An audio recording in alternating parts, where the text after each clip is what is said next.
to be some food to the hungry, children of the ghetto, to calm the mood of the angry, today and tomorrow, to speak to the fallen, oh yeah, lost and trampled down, oh yeah, to force them out open and give each beat to make feet dance.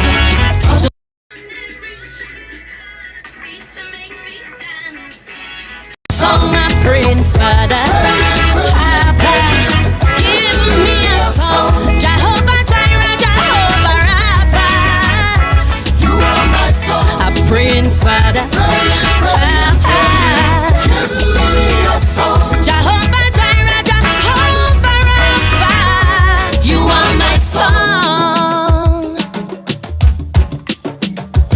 'Cause our day is coming soon, when the tide led by the moon shall rush upon the sand, wash land away.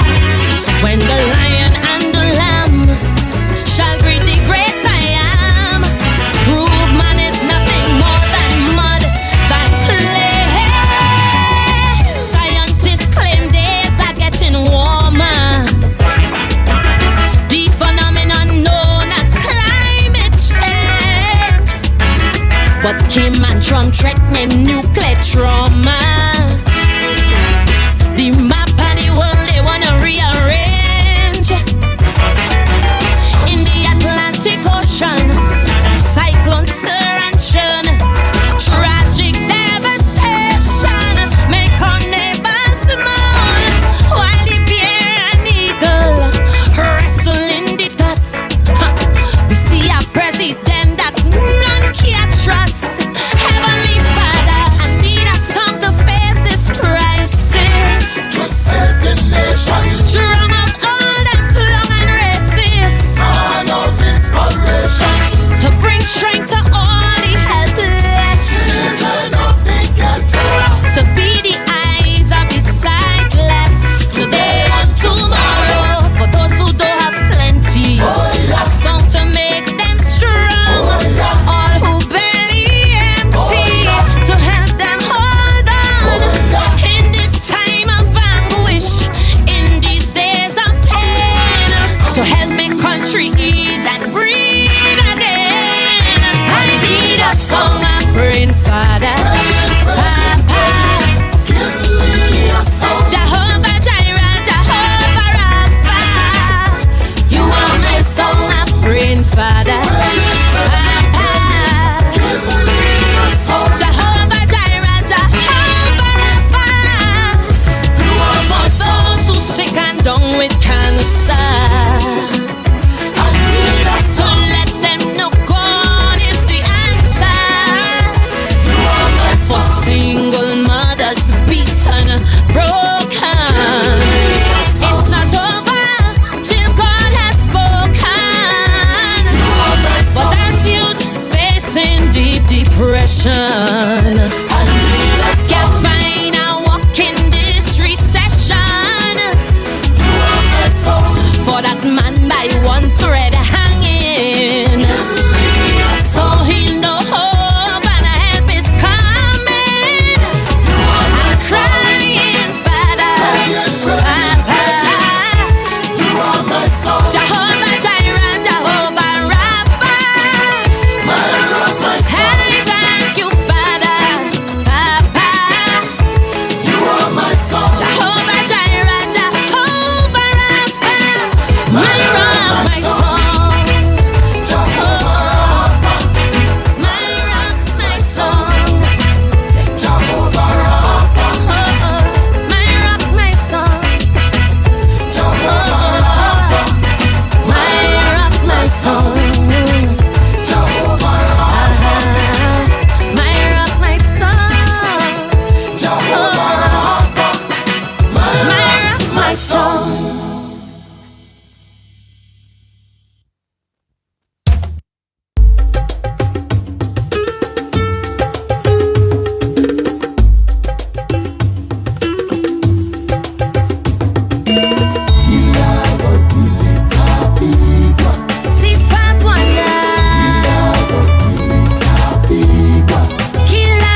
boast, the last shall be first.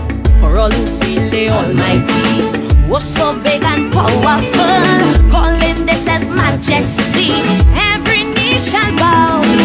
God alone is, He alone is the one and only. To Him alone I bow.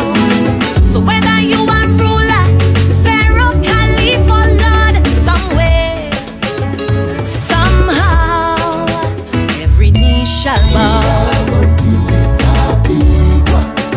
Every knee shall bow. Bow unto the Lord.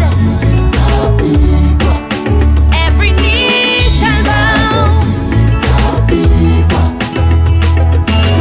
And there are those who pray on the weak all day. Prefer when you're meek, turn the other cheek. Only the Almighty dollar they obey. See them sell their soul for silver and gold. Their fortune keeps mounting like a tower. They don't know the meaning of enough. They like to equate money with power. But things material rust, crumble into dust. For all who feel the Almighty, important and powerful, christen themselves majesty. Every knee shall bow. Jehovah alone is Almighty. He alone is the one and only. To Him only I bow. Whether you have millions, billions, zillions, or none, somewhere, somehow, every knee shall bow. Wana kusifiwa. Oh yeah. For high await the rolling thunder, to hear cymbals clash and trumpets blow. I believe wrongdoers will go under, like so long ago, back in Jericho. I wonder how our leaders sleep at night. Do they ever dream while poor people scream? The same ones who say they'll put the wrong things right, once they reach on top, become more corrupt. To the grassroots cries become unconscious, while family and friends they patronize, and then they wash their hands like unconscious, because they in charge. Feel the larger than large, warn them. All who feel the Almighty, omnipotent, powerful, emperor and majesty. Every knee shall bow. Yahweh alone is Almighty. He alone is the one and only. To Him only I bow. Whether you have mansions, palace, villa, or none, somewhere, somehow, every knee shall bow. Sifa Bwana.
As long as your heart is pure, don't fear their gossip.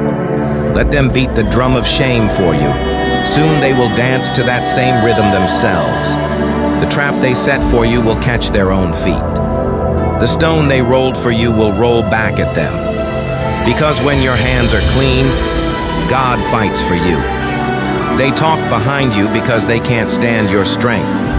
They try to stain your name because yours shines brighter. But don't fight back with words. Fight back with silence, with growth, with success. Let them mock, let them judge, but never let them break you. Walk with boldness. Walk with peace. Because when your hands are clean, even their loudest noise becomes silence before heaven. You don't owe them a reaction. You owe yourself peace. They'll dance to the shame they created, and you'll rise without saying a word. Drop amen if you receive this message and join our community for more. God bless you. The African proverbs say, "A man who cannot hold his silence will drown in noise." In this world, storms do not ask for permission. The tree that bends survives. The one that shouts at the wind breaks. Wisdom does not shout, it watches. The lion does not explain, it waits, then it strikes. Power is not taken with noise, it is earned in stillness. Those who rage, fall. Those who observe, endure. Do not seek applause, seek balance. When insulted, do not answer. When betrayed, do not bleed in public. He who walks with dignity needs no sword. Anger burns fast. Stillness burns forever. The strongest man is not the loudest, but the last to break. The river is silent until it breaks the rock.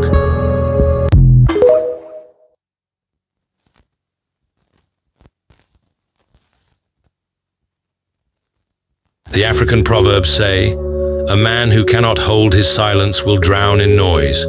In this world, storms do not ask for permission. The tree that bends survives. The one that shouts at the wind breaks.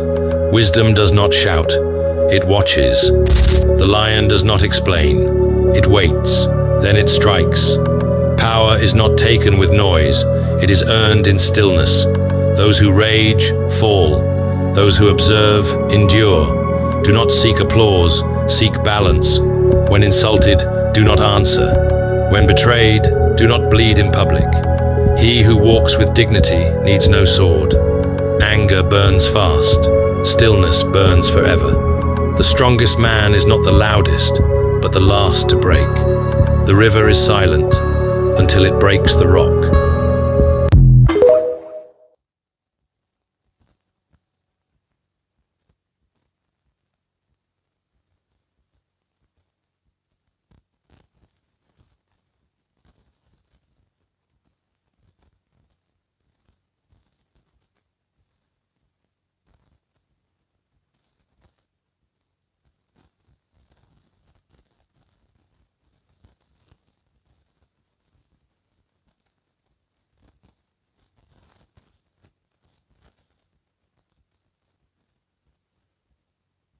The Constructive Talk team with Pastor Google are asking for your support in their back-to-school drive.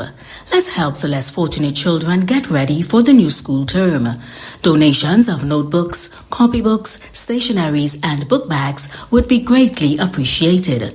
Show your love, show your generosity by contacting 464-703, and we will organize collection of your donations. Thank you from the Constructive Talk team, and remember to be kind, be generous, and be loved. The Constructive Talk team with Pastor Google are asking for your support in their back-to-school drive. Let's help the less fortunate children get ready for the new school term. Donations of notebooks, copybooks, stationeries, and book bags would be greatly appreciated. Show your love, show your generosity by contacting 464-703, and we will organize collection of your donations. Thank you from the Constructive Talk team, and remember to be kind, be generous, and be loved.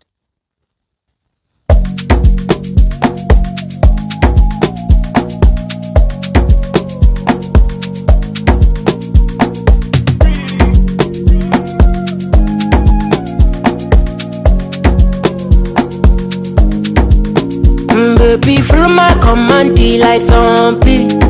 Go down on me, oh, with your coca body. Follow my command, like zombie. Go down on me, oh, with your coca body. Cause this your milky for front enough for me. Hold on for me, I no go do me corny. And if you're milky na fighty, I saw me to look. Gelato honey, oh baby, sumoyo deep.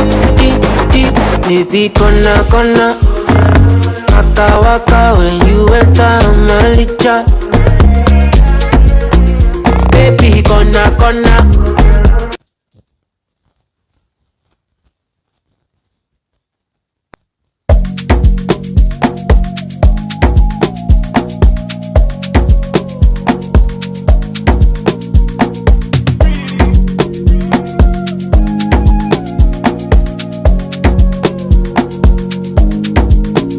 Baby, follow my command, like zombie. Go down on me, oh, with your coca body. Follow my command, like zombie. Go down on me, oh, with your coca body. Cause this your milky for front enough for me. Hold on for me, I no go do me corny. And if you're milky na fighty, I saw me to look. Gelato honey, oh baby, sumoyo deep. Baby, gonna waka when you enter my licha. Baby, gonna.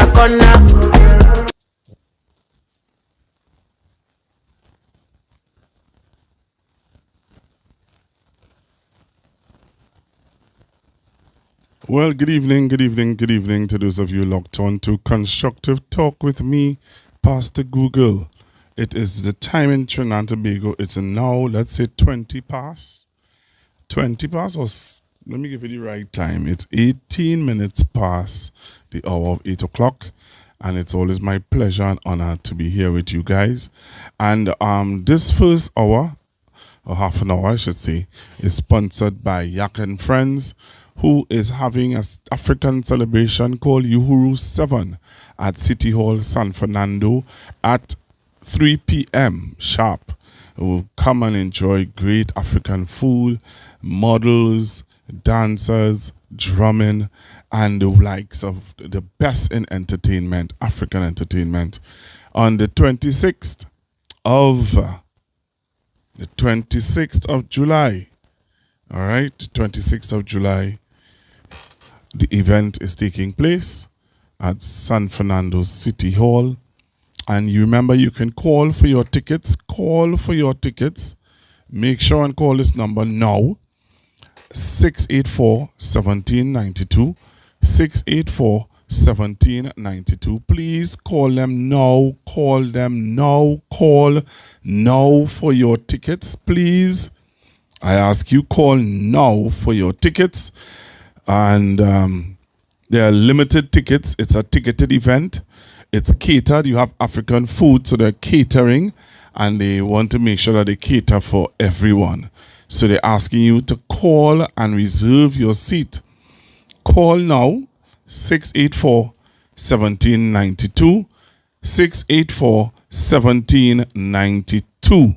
Please call them now and reserve your ticket for Uhuru 7 that is taking place at City Hall, San Fernando at 3 p.m. sharp, where you'll get the best in African entertainment, you get the best in African food, and you'll also get the best in ambience and everything, for you to celebrate emancipation in San Fernando. So call now. I urge you to call now.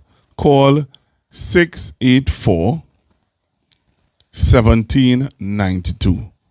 Call now, 684-1792. And I'll let you know this, let you in on a secret that I found out, that part proceedings of this event is going towards some of the CPAP workers, single mothers, yeah. Part of the proceedings is going towards single mothers from CPEP. All right. And this evening on Constructive Talk, there is someone who want to stay anonymous, who would have sponsored or paid for 4 tickets. And we're going to give them away this evening right here on Constructive Talk. We're going to be giving away 1 ticket today. 1 ticket. So if you want to win a ticket, to go to Uhuru 7 African event, emancipation event at City Hall, San Fernando. If you want to win a ticket, you live in South, you want to go on Emancipation Day event in South, ticket paid for, you can call now 464-7003 and win yourself a ticket. Call now and win yourself a ticket on 464-7003. All right, and we want to thank the anonymous sponsor who all the way from New York who sponsored that ticket. So I want you to call in and win yourself a ticket. Call in now and win yourself a ticket to Uhuru 7 in San Fernando City Hall. Yep, this is the time for you to do so. We're giving you that opportunity to call in now. We have the next half an hour. What's the time now? It's 8:23. So we're going until 8:30. We're going until 8:30, where we're asking you to call in now and win yourself a ticket to Uhuru 7. You live in South and you want to win yourself a ticket to Uhuru, call now. You tell the number you're calling. 464-7003. Call live and win yourself a ticket to Uhuru 7 at San Fernando City Hall. So I'm waiting for your call.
So if you're now joining me, I'm giving away a ticket to Uhuru 7. It's an African event that's happening. It's going down in City Hall, San Fernando on the 26th. Yeah, on the 26th of this month. So if you want to win a ticket, you can call now. Call 464-7003. 464-7003. You live in San Fernando. You live in Couva. You live in Shogunas. Point Fortin, Labre. Anywhere in South. Even if you live in Port of Spain and you want to call in to win yourself a ticket, you can do that too.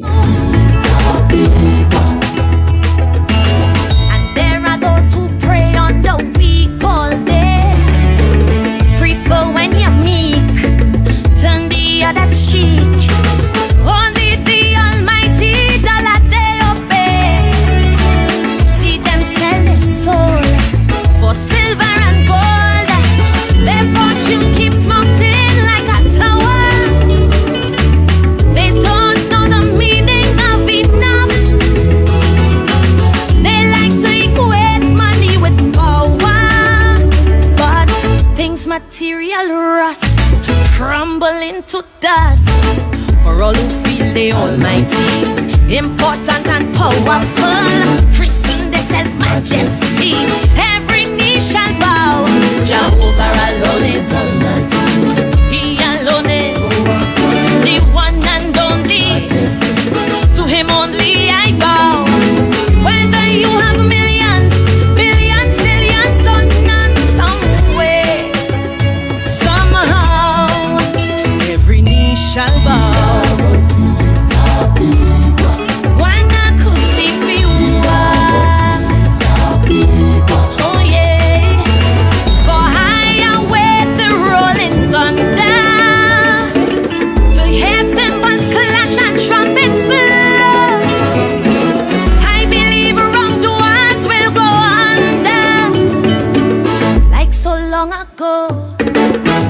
in Jericho.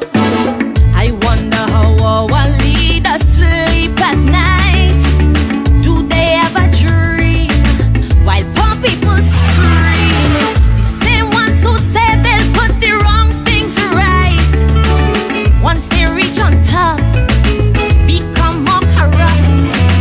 To the grassroots, cries become unconscious, while family and friends they patronize, and then they wash their hands like unconscious, because they in charge. Feel they larger than large, warn them all who feel they almighty, omnipotent, powerful, emperor and majesty, every knee shall bow. Alright, so for those of you who are now joining me and you want to know what's happening on Constructive Talk right now, we have a sponsored segment. And don't bleed.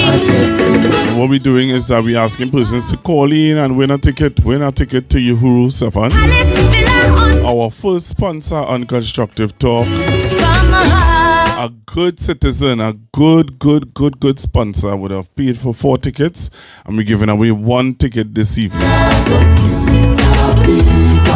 So what we're asking you to do is to call in and win yourself a ticket. Call 464-7003. Oh, yeah. I call on him in this valley of dry bones, through this veil of death. I don't fear no threat, for all who feel they are the cornerstone, arrogant and proud, head stuck in the clouds. I remember Nimrod in the Bible, the king who dared to challenge God, built his masterpiece, the Tower of Babel. Thought he built it well, still it collapsed and fell. Tell them all who feel they almighty, all conquering and powerful, who crown themselves majesty, every knee shall bow. Yahweh, omnipotent, Lion of Judah, to him only I bow. So tell whom in power, by people's mandate upon some way, somehow. Whether you are royal, king, queen, knight, upon some way, somehow, every knee shall bow. Every knee, oh, shall prostrate before the Lord. Every knee shall bow unto the Lord. Every knee shall bow unto the Lord. Keep All right, so it's 8:30. It's 8:30, and if you want to WhatsApp me, you could WhatsApp me also, and we will seek to chat with you for you to win yourself a ticket. We have somebody calling in, man. Hello, good evening. Good Hi, good evening, sir. evening, sir. Are you How are calling? you? Are you calling to win yourself a ticket? Yes, I'm calling. All right, so tell me. All right, so all I have one question for you. When is the event? Oh, God. Judy, as you tell me, my wife came and called. She knows the event. Judy. One question. When is the event? Oh, God. Judy. Come now. Judy. When is the event? When is the event? When is the event? 26th of July. The 26th of July, Julie Owen. 26th of July.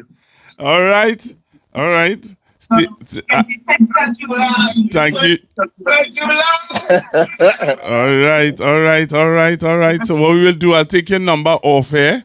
Okay, no problem. I'll take your number off here, and we will contact you. Well, I mean, we will leave the ticket by the door for you. All right, that's not a problem. All right. For what? What? Well, you have to. You can't buy the next ticket for the wife. You know? You can't buy All the right, next no ticket problem. for yourself. No problem, brother. All You right. know, You know who's speaking to you? Serious?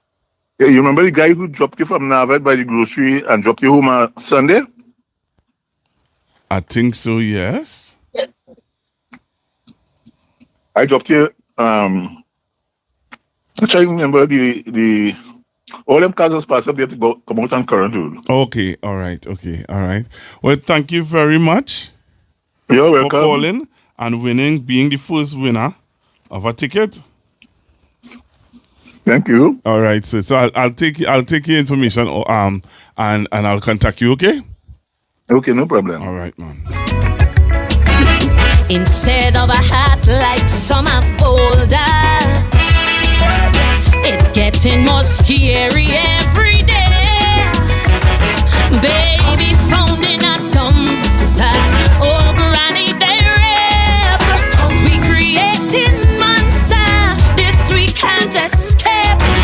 Humanity's dying, savagery restore.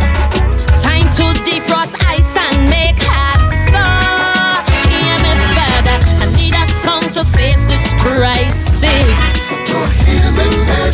Got through crime and All right, so we have our first winner.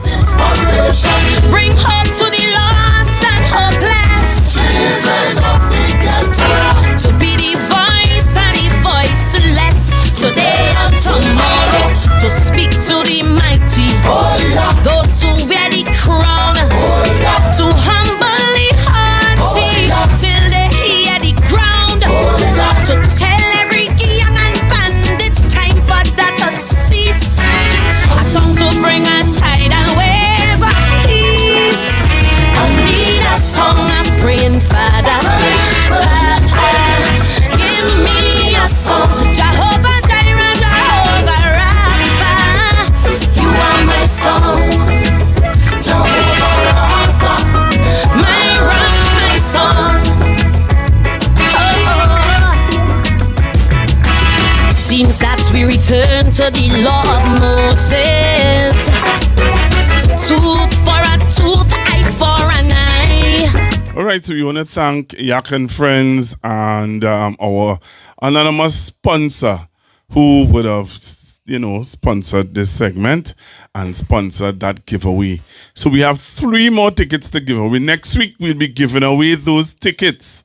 Next week, we'll be giving away those tickets to Uhuru 7. And trust me, you're going to enjoy yourself. When you come, ask for me. I will be there. I mean, I can't miss Uhuru. How am I missing that? They are my first sponsors. And because they are my first sponsors, I will not miss Uhuru 7. All right? I will not miss it. I'll be right there. So we have our first winner. All right? And let me say thank you to them for being on Constructive Talk and for sharing with me, man. Sharing the celebration with me of having my first sponsors. So, good evening, everyone. I know they're asking to see my face. So you can see my face now, right? All right, everybody? You can see my face now? Are you comfortable now? Are you happy? You can see my face? Oh, yes, I haven't been to the barbers yet. Hey, we have somebody calling in. Hello, good evening. Good evening, sir. Hi, good evening. I don't want to speak with you on live on air. I want to speak with you privately. How can I go about that? All right, well, I'll take your call now. Hold on. I'll hear you. I say, hold on. Yeah.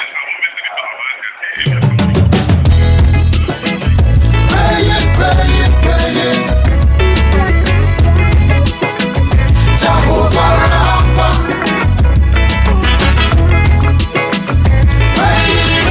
Praying. Jehovah Rapha. They say how we keep on growing older. Charity no longer on display. Instead of a hat like some have older, it getting more scary every day. Baby found in a dumpster, oh granny they rap. We creating monster, this we can't escape. Humanity's dying.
turn to the law of Moses.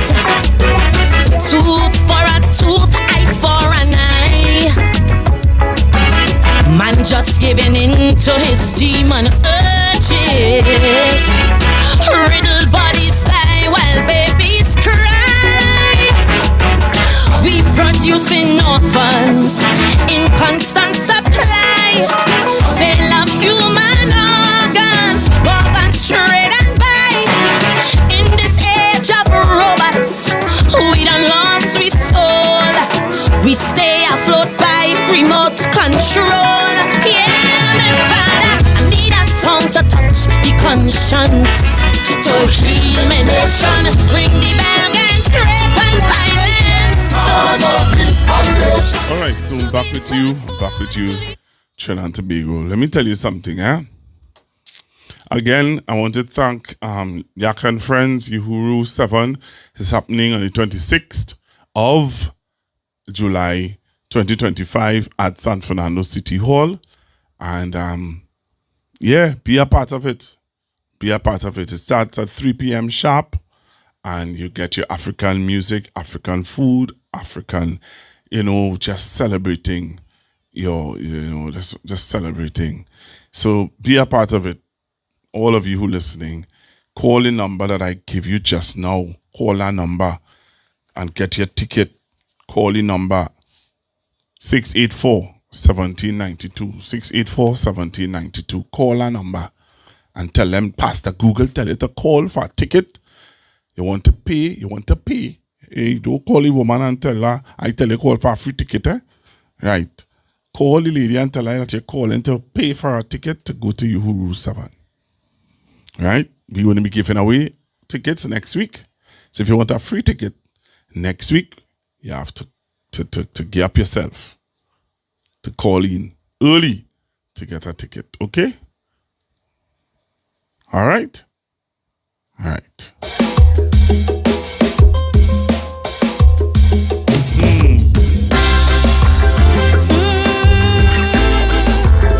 We gotta save it. We have some saving to do and all this. My sweet TNT. Oh yeah.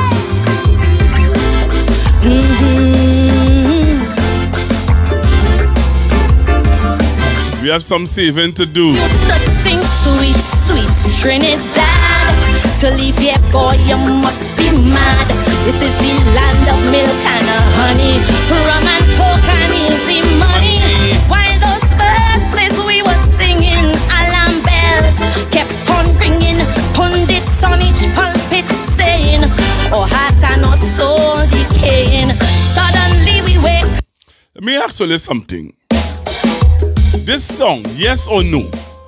When you listen to this song, it doesn't wake up something in you for you to realize or for you to say to yourself, hey, this song is so relevant to today. And I'll tell you why in a little bit. Share the live. Come on, Constructive Talk. And let's discuss this evening. Listen to this song. Tell me. Sing sweet, sweet Trinidad. To leave here, boy, you must be mad. This is the land of milk and honey, rum and coke and easy money. While those verses we were singing, alarm bells kept on ringing. Pundits on each pulpit saying, oh heart and our soul decaying. Suddenly we wake up to a living nightmare, not bliss while electorials ask, how did we ever come to this? But so long we hearing, you got to stand up and be counted. For daily we're intimidated. Every day an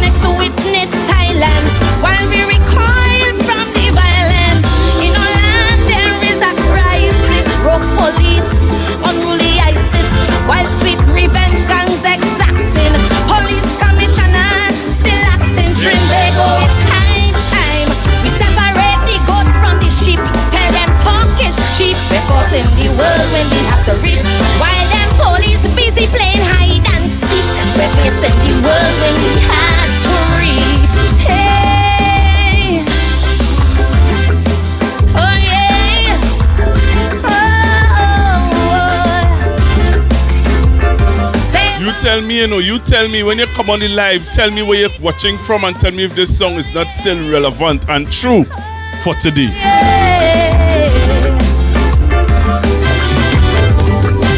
In our schools, kids getting on, we're fighting, making porn. Our school girls, you won't believe, live MMA, they pulling weave. Check the vibes, they're living by. Dance all slackness, get rich or die. Alkaline Tobago, mention maestro, they don't know. No morals, no ethics. There is a centrifugal black hole, Lord, we must move quick to wake their conscience and save their soul. So long we've been hearing evil triumphs when good men do nothing. No triggers pump while words be frothin', and while church attendance real low. Brothels pack plus them casino, while black market prices haggling. Through up ports, big guns they smuggling. Spanish women are hot like their music. Saucy salsa, human traffic, Tobago. We can't wait. The devil making hay while we sleep. Tell them talk is cheap. We're caught in the world when we have to reap, while we look on them as more mothers who weep. We're in the world when we have to reap. Oh yeah. So you tell me this song is not relevant?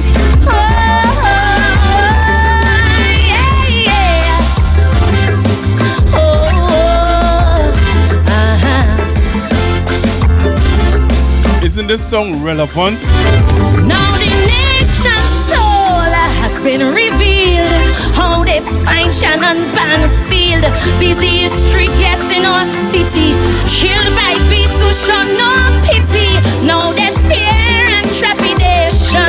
What is happening to our nation? So I pray this one infraction will propel us into action. Tobago, the time is now. We have to take our country back while these monsters flow. We cannot run from their attack. That is why I'm still saying, time to stand up and be counted.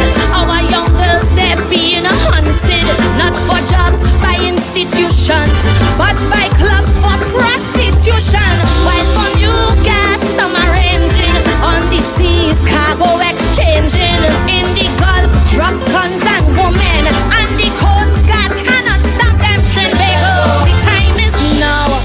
Look how the murder rate leap. Tell them talk is cheap. We're caught in the world when we have to reap. Before more of our daughters they put us to sleep. We must stop this world when we have to reap.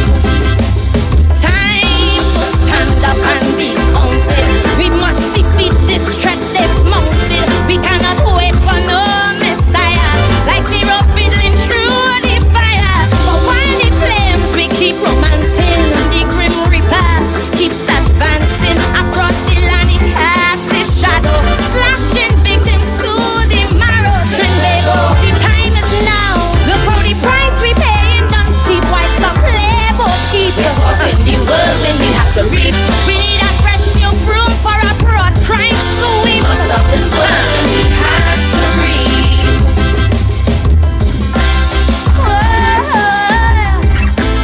Save our land, Trinidad and Tobago. Yeah. Oh yeah.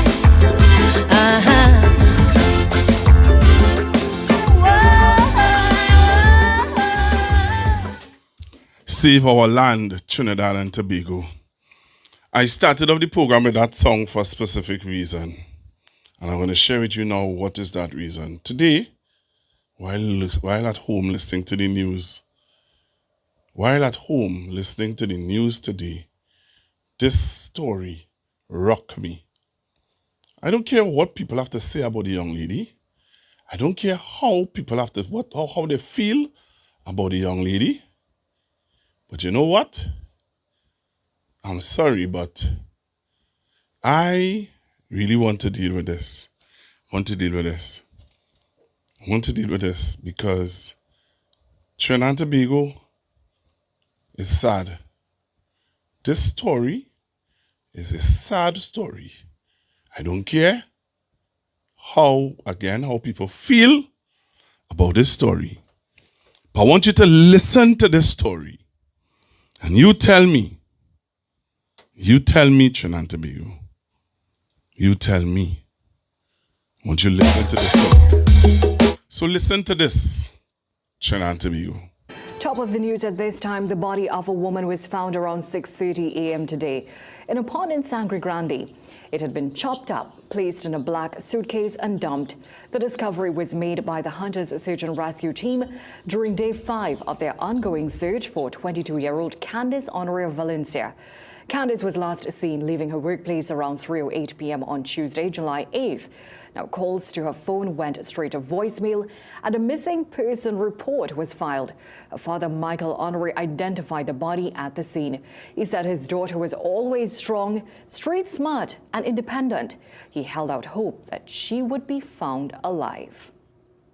I was on the better side, feeling good about it to know we will find she. Right? It was kind of like unbelievable to me, so I wasn't sending out this negative.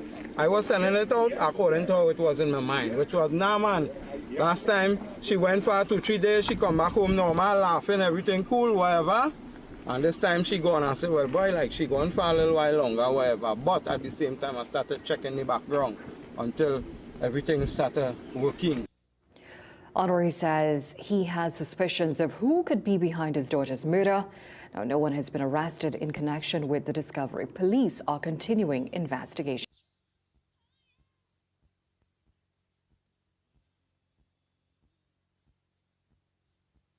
Top of the news at this time, the body of a woman was found around 6:30 a.m. today in a pond in Sangre Grande.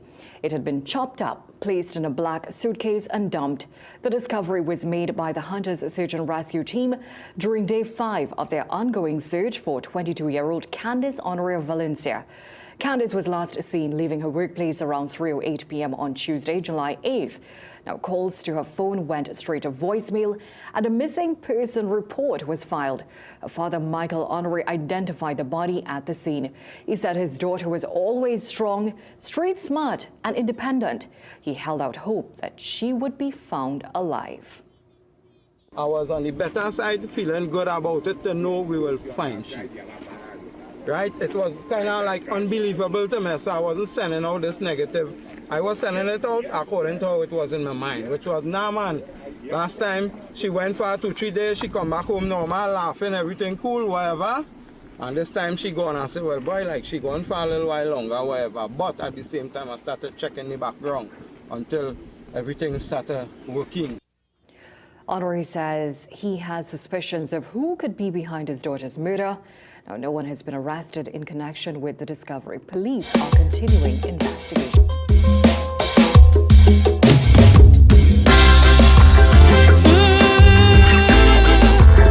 We gotta save it. Oh yeah, my sweet TNT. Oh yeah.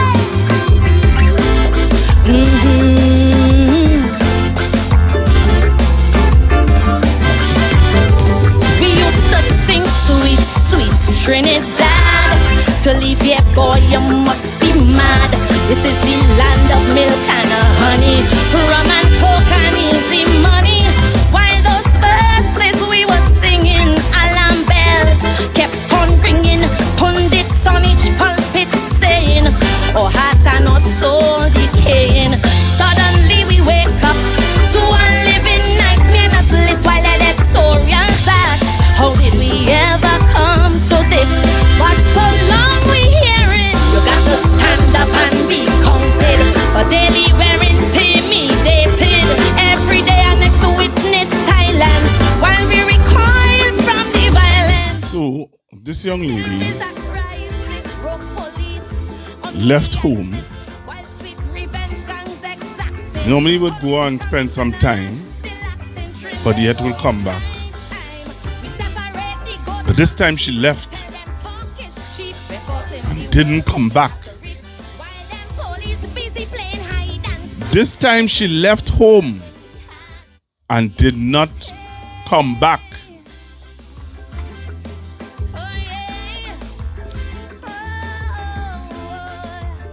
Her father said in the clip you just heard, that she was street smart. She normally does go away, go and come back. The father was confident that, hey, I will see my daughter again. Unfortunately, she didn't come back home. You know, the commissioner, no, the Minister of Homeland Security was at the press conference today. And at the press conference, he was asked a question about this young lady. Let's take a listen to the Homeland Security Minister response to a question by a young lady who is a reporter for CNC3. Take a listen.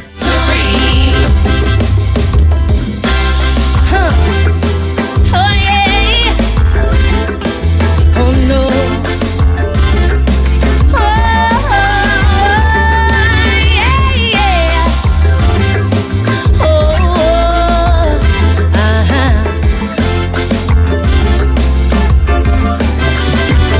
Now the nation's soul has been revealed. How they find Shannon Banfield, busy street, yes, in our city, killed by beasts who show no pity.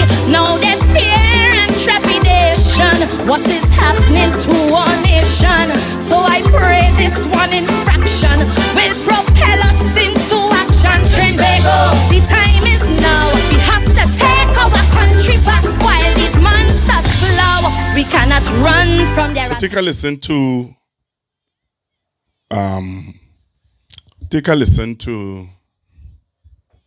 the Homeland Security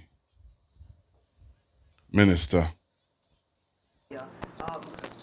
While having more officers is all well and good, I want to go straight to something that's wrong in the country today. I want to mention the name Candace Connery. I'm not pronouncing her name properly. The young lady that was missing for a while, and now her body was found, right? Not to be graphic, we know in which it was found. I want you as Homeland Security Minister to address that for us. And I know at the last post-cabinet meeting, you'd have mentioned that coming out of the CARICOM meetings, there were plans and policies. We want to review it as yet, but I want you to address that today and under your watch as minister, we've had leaders already, 26 being female. So I want you to address that, and coming out of that particular crime situation right now, what are the plans and policies, specific things that you want to address? Well, I will tell you this. All murders is of concern to the government, to the people, and to our family. And I don't want to divulge too much into this, but the police is presently looking at a particular type of investigation where this is concerned. Yeah? And I wouldn't want to say much about it. I mean, I'm just imagining that, were you not in that seat that you were sitting, everyone would have had their televisions on at 6 p.m. or 7 p.m. or whatever time your program would have been on, and you'd have had a lot to say about this particular topic. And a large population, you have had a huge viewership, would have been looking to you for answers for things. So now holding this position, this responsibility, we want to hear from you. How did that make you feel? What directives are you going to take to these new officers? Well, let me tell you this. Let me say this to you.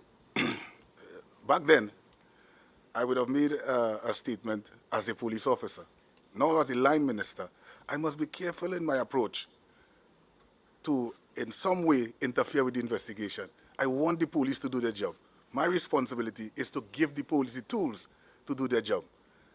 Yeah, and that is my intention. So asking me that at this stage, I wouldn't want to divulge too much. And persons continue to ask about crime plan. It's not a crime plan, it's an anti-crime plan.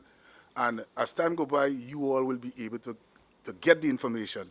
All right? It involves the changing of a lot of things. All right? So just allow things to happen. I mean, you're going to tell me, yes, persons are dying and all of these things. But we too, as citizens, has a responsibility. You notice, and I want to bring up this very openly, I want persons, especially females, to be careful with this social media network in terms of their dating behaviors. Does that have to do something with this particular situation, Mr. Larry? As a lady, as a female, I tell you also to be careful. We are making a certain observation. Sir. Coming out of the National Security Council, I mean, any other things that you can reveal to the population? Now, the National Security Council, yeah, we will treat to that, you know. One of the major issues impacting the police service as well as national security as a whole is the very low detection rate, under 10% perhaps, the even lower gathering of prosecutable evidence, and even lower actual prosecution of matters and so on. What is the government doing to assist the police and law enforcement as a whole to up the ante where that is concerned? It's about bringing bills before the parliament. It's about bringing technology to law enforcement. It's about bringing legislation such as the DNA legislation more effective and more impactful than what we are hearing from the colleagues that you seem to speak to often. But these are things that we have been hearing year on year over previous administration. Do you have a time frame? Can you give something more definitive as to the DNA when we at least have some actual improvement in that with the ballistic setup? So what you're saying, the forensic setup, with using the further technologies that you spoke about last. So what you're saying to me, you heard that over the 10-year period that the other government was here? We have been hearing a lot of these things, but there's nothing specific, nothing concrete. You're just hearing it, but nothing has been. DNA data bank. But I sure you would have heard within the last 10 years, persons wanting to absorb the Special Reserve Police. And what you saw today. No, that's one aspect. That is the impact of this government on the population. So again, and that is good, and congratulations on that. But in terms of you training those people, and in terms of using the technology, in mind that some of these guys, their foundation education will be a little lower than the average police and so on, to help them to get up to date on the technology that you all have. I don't understand why you continue to go down that particular road, because the police service has a very high rate of success in terms of persons treating with crime. Now, I know sometimes you look at the incident rate and say, it's at 10 murders and 4.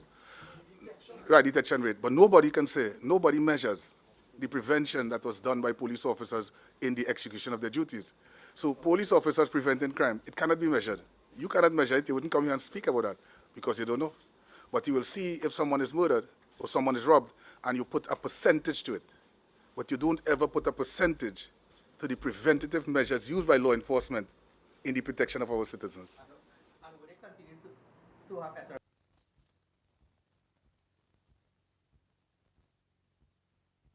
I win Young Kings with this in 2006.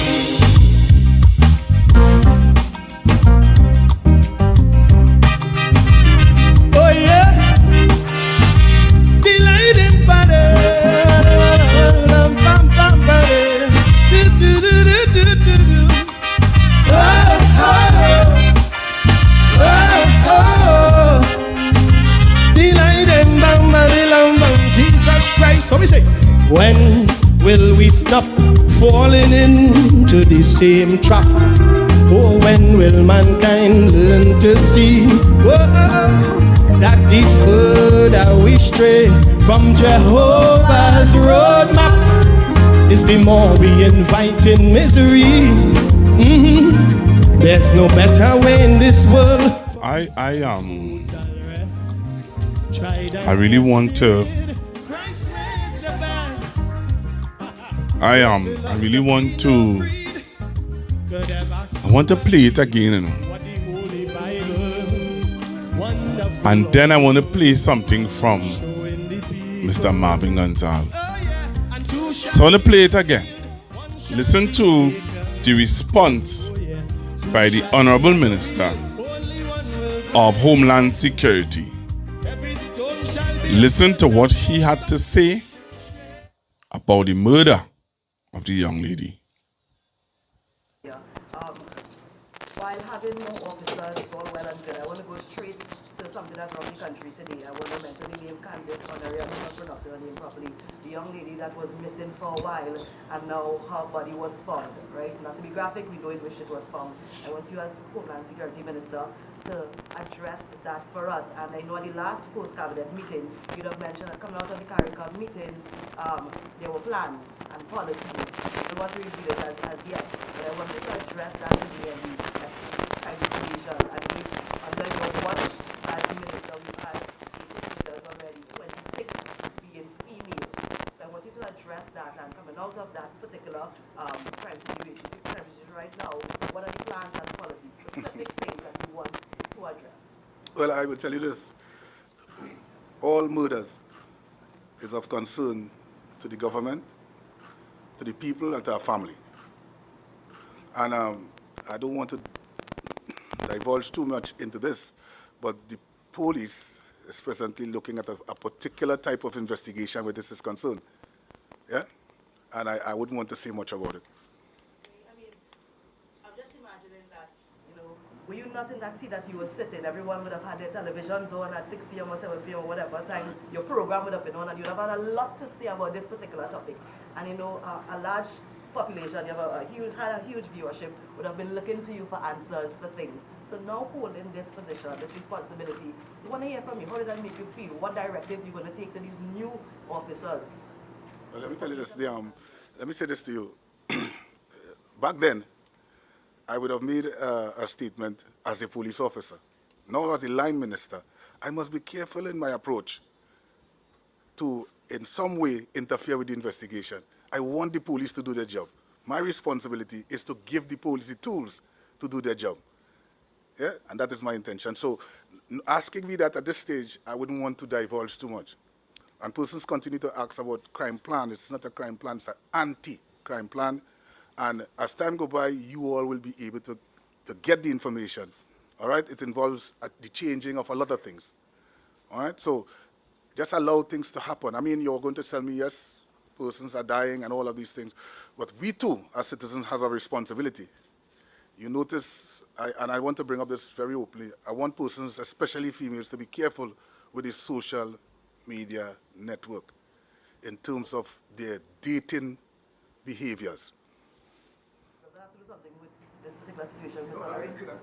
As a lady, as a female, I tell you also to be careful.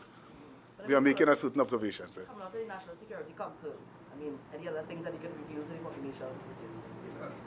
Now, the National Security Council, yeah, we will treat to that, One of the major issues impacting the police service as well as national security as a whole is the very low detection rate, under 10% perhaps, the even lower gathering of prosecutable evidence, and even lower actual prosecution of matters and so on. What is the government doing to assist the police and law enforcement as a whole to up the ante where that is concerned? It's about bringing bills before the parliament. It's about bringing technology to law enforcement. It's about bringing legislation such as the DNA legislation more effective and more impactful than what we are hearing from the colleagues that you seem to speak to often. But these are things that we have been hearing year for year over previous administration. Do you have a time frame? Can you give something more definitive as to the DNA when we have some actual improvement in that with the ballistic setup? So what you're saying, the forensic setup, but using the further technologies that you spoke about last year. So what you're saying to me, you heard that over the 10-year period that the other government was here? We have been hearing a lot of this thing, but there's nothing specific, nothing concrete. You're just hearing it, but nothing has been DNA data bank. But I sure you would have heard within the last 10 years, persons wanting to absorb the Special Reserve Police. And what you saw today. No, but that's one aspect. That is the impact of this government on the population. Again, and that's good, and congratulations on that. But in terms of even training those people, and in terms of using the technology, keep in mind that some of these guys, their foundation education might be a little lower than the average police and so on, to help them to get operate on the technology that you all have. I don't understand why you continue to go down that particular road. because the police service has a very high rate of success in terms of persons treating with crime. Now, I know sometimes you look at the incident rate and say, it's at 10 murders and 4. Right, detection rate. But nobody measures the prevention that was done by police officers in the execution of their duties. So police officers preventing crime, it cannot be measured. You cannot measure it. You wouldn't come here and speak about that because you don't know. But you will see if someone is murdered or someone is robbed and you put a percentage to it. But you don't ever put a percentage to the preventative measures used by law enforcement in the protection of our citizens. And will they continue to have better?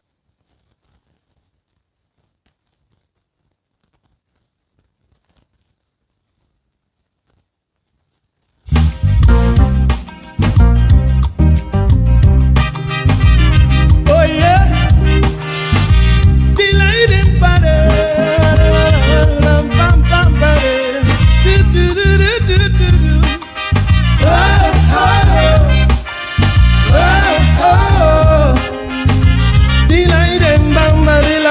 Jesus Christ. What we say? When will we stop falling into the same trap? Oh, when will mankind learn to see that the further we stray from Jehovah's roadmap is the more we invite in misery. There's no better way in this world for peace and total rest. Tried and tested, Christ is the best. No philosophy, no creed could ever supersede what the Holy Bible, wonderful oracle, showing the people. Oh yeah, and two shall be in the field, one shall be taken. Oh yeah, two shall be at the wheel, only one will fly. Every stone shall be upturned and false doctrine. So you heard the minister. You heard the minister. Two things jumped out at me.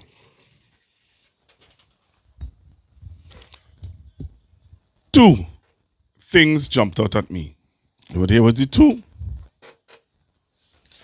First thing, you're listening to the tone Mr. Alexander talking in.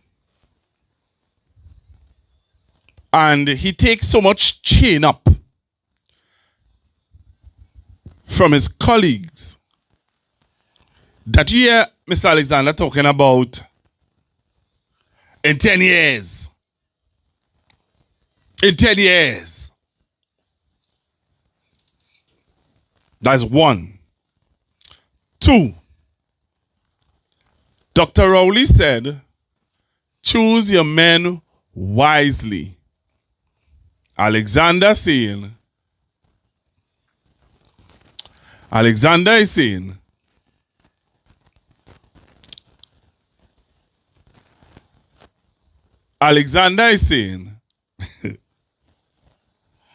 I want to quote for you what Alexander said. So I want to read it for you. I want to read something for you here, right? I want you to listen to this. Listen to what Alexander said.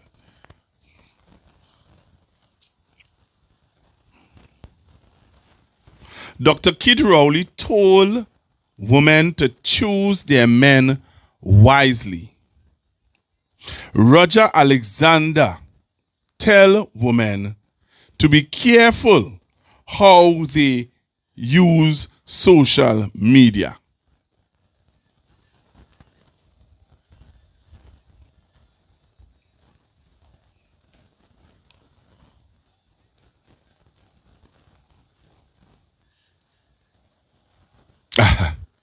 I really don't want to say much, you know. I don't want to say much. But you heard the Minister of Homeland Security. You also heard the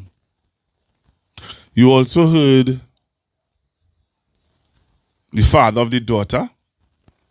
But I want you now to hear Mr. Marvin Gonzalez. The third thing Mr. Alexander said was that he is to provide the police with the equipment to perform their duties. Mr. Hines said he is not to fight crime, but to put measures in place, or to put the same thing, equipment in place to assist the police in their fight against crime. They take Mr. Hines to the cross for that statement. Where's your crime plan, Mr. Roger Alexander? Say, me have no crime plan, you have a crime prevention. Let me play. Until I'm talking too much, let me play this. A campaign on the issue of crime for 9 years, ladies and gentlemen. And you would expect that having now been placed in the driver's seat to manage this country and having campaigned on the issue of crime, that the government will have policies and programs to immediately deal and tackle the issue of crime.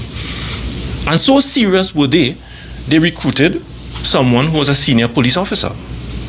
I think his rank was a superintendent or a senior superintendent, and that perhaps assumed that the government wanted someone to go into the Ministry of National Security, no Homeland Security, so that he can immediately tackle this very pervasive issue that, you know, that has been around us for well over 2 decades in Trinidad and Tobago.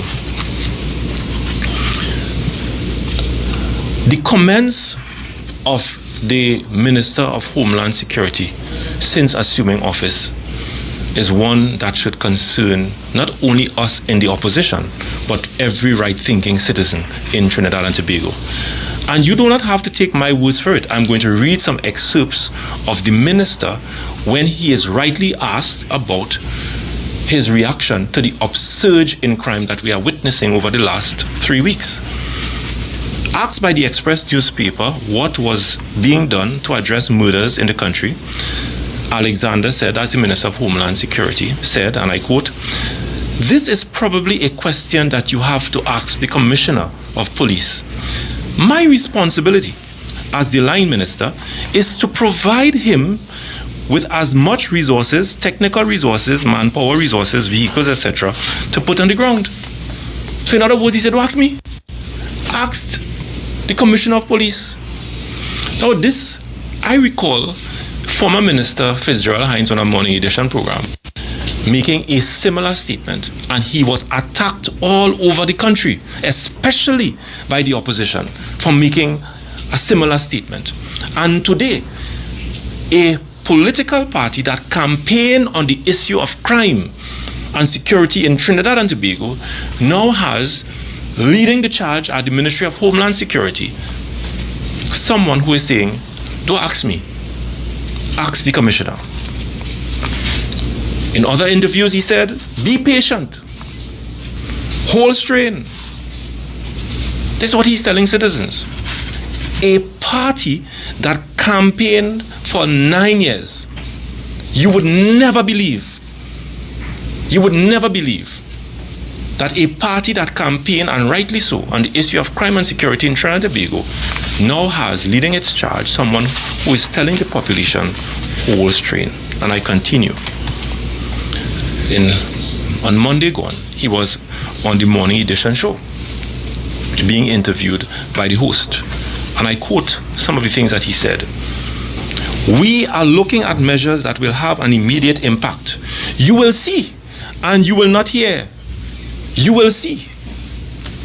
You will see what we intend to do." This is the Minister of Homeland Security. "You will see what we intend to do with respect to guns, to the extent at which you, Mr. Hutchinson, will say, 'My God, for real?'" This is the minister. This is the minister. Then he said that, "I know the population," this is the minister saying, he said, "I know the population is waiting and want to see an immediate impact. But let me not throw the blame on anyone. What we met is institutions, this is the minister, what we met is institutions filled with emptiness, lack of vision and thought. We have to reconstruct every institution under national security apparatus. It takes time to do these things. When you think you was going in, and of course I can't talk like him, but I will try my best. It takes time to do these things. When you think you was going into and jump into the immediate fight against crime and cause that immediate impact, we met emptiness. The Minister of Homeland Security is saying, when we thought that we were going in and to cause an immediate impact, what we met is emptiness. He is now saying that the Trinidad and Tobago Police Service that he was part of is emptiness.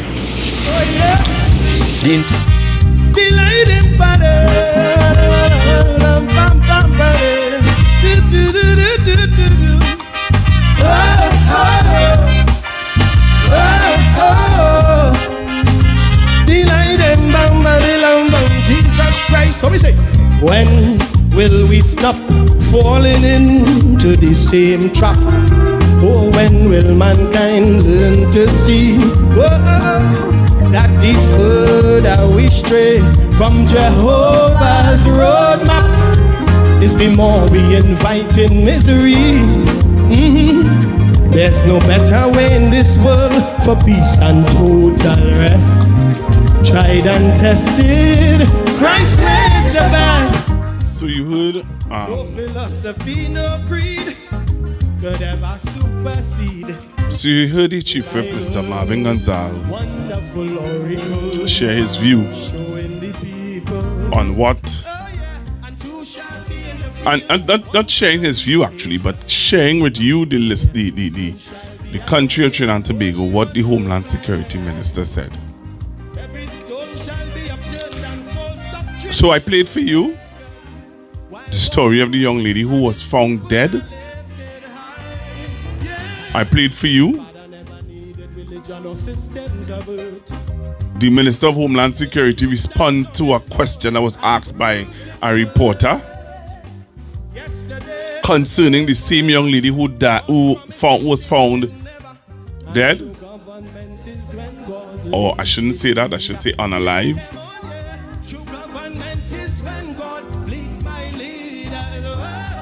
My question to you guys, are you happy? Are you satisfied?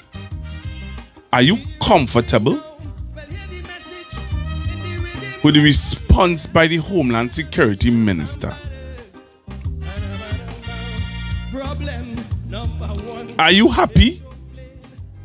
Are you satisfied by the response of the Homeland Security Minister? You tell me. The number to call 464-7003. 464-7003. What's your view? Even doubt with violence and bribery they try. Their soul they want to buy, but Jesus said, "Come freely, all who labor and are weary, come rest in me." Christ say, "Rest in me," and I said, "Who shall?" Hello, good evening, caller. Good afternoon, Pastor. Good evening. Hi, good evening. Pastor, I am nowhere satisfied because as the Senator rightfully said, how could you possibly campaign for 9 years on crime and get into office and don't have a clue? How is it possible? And we live in a very hypocritical society because this man said the same thing the last man who had his job said, and he is not being attacked. Because it is the same exact thing Minister Hines said. No, you come and you're saying don't ask you, and you're saying now, you have no problem with technology and you're going into this technology and understand. But when you was an officer, you had a problem with body cams. So how? I don't know if you know. When he was an officer, he had a problem putting on body cams. And you telling me now, as the minister, you go into this technology, how you going to do that? when you had while you were there, you find all kind of problems with the body cams. All kind of excuses after why it can now. So make it make sense.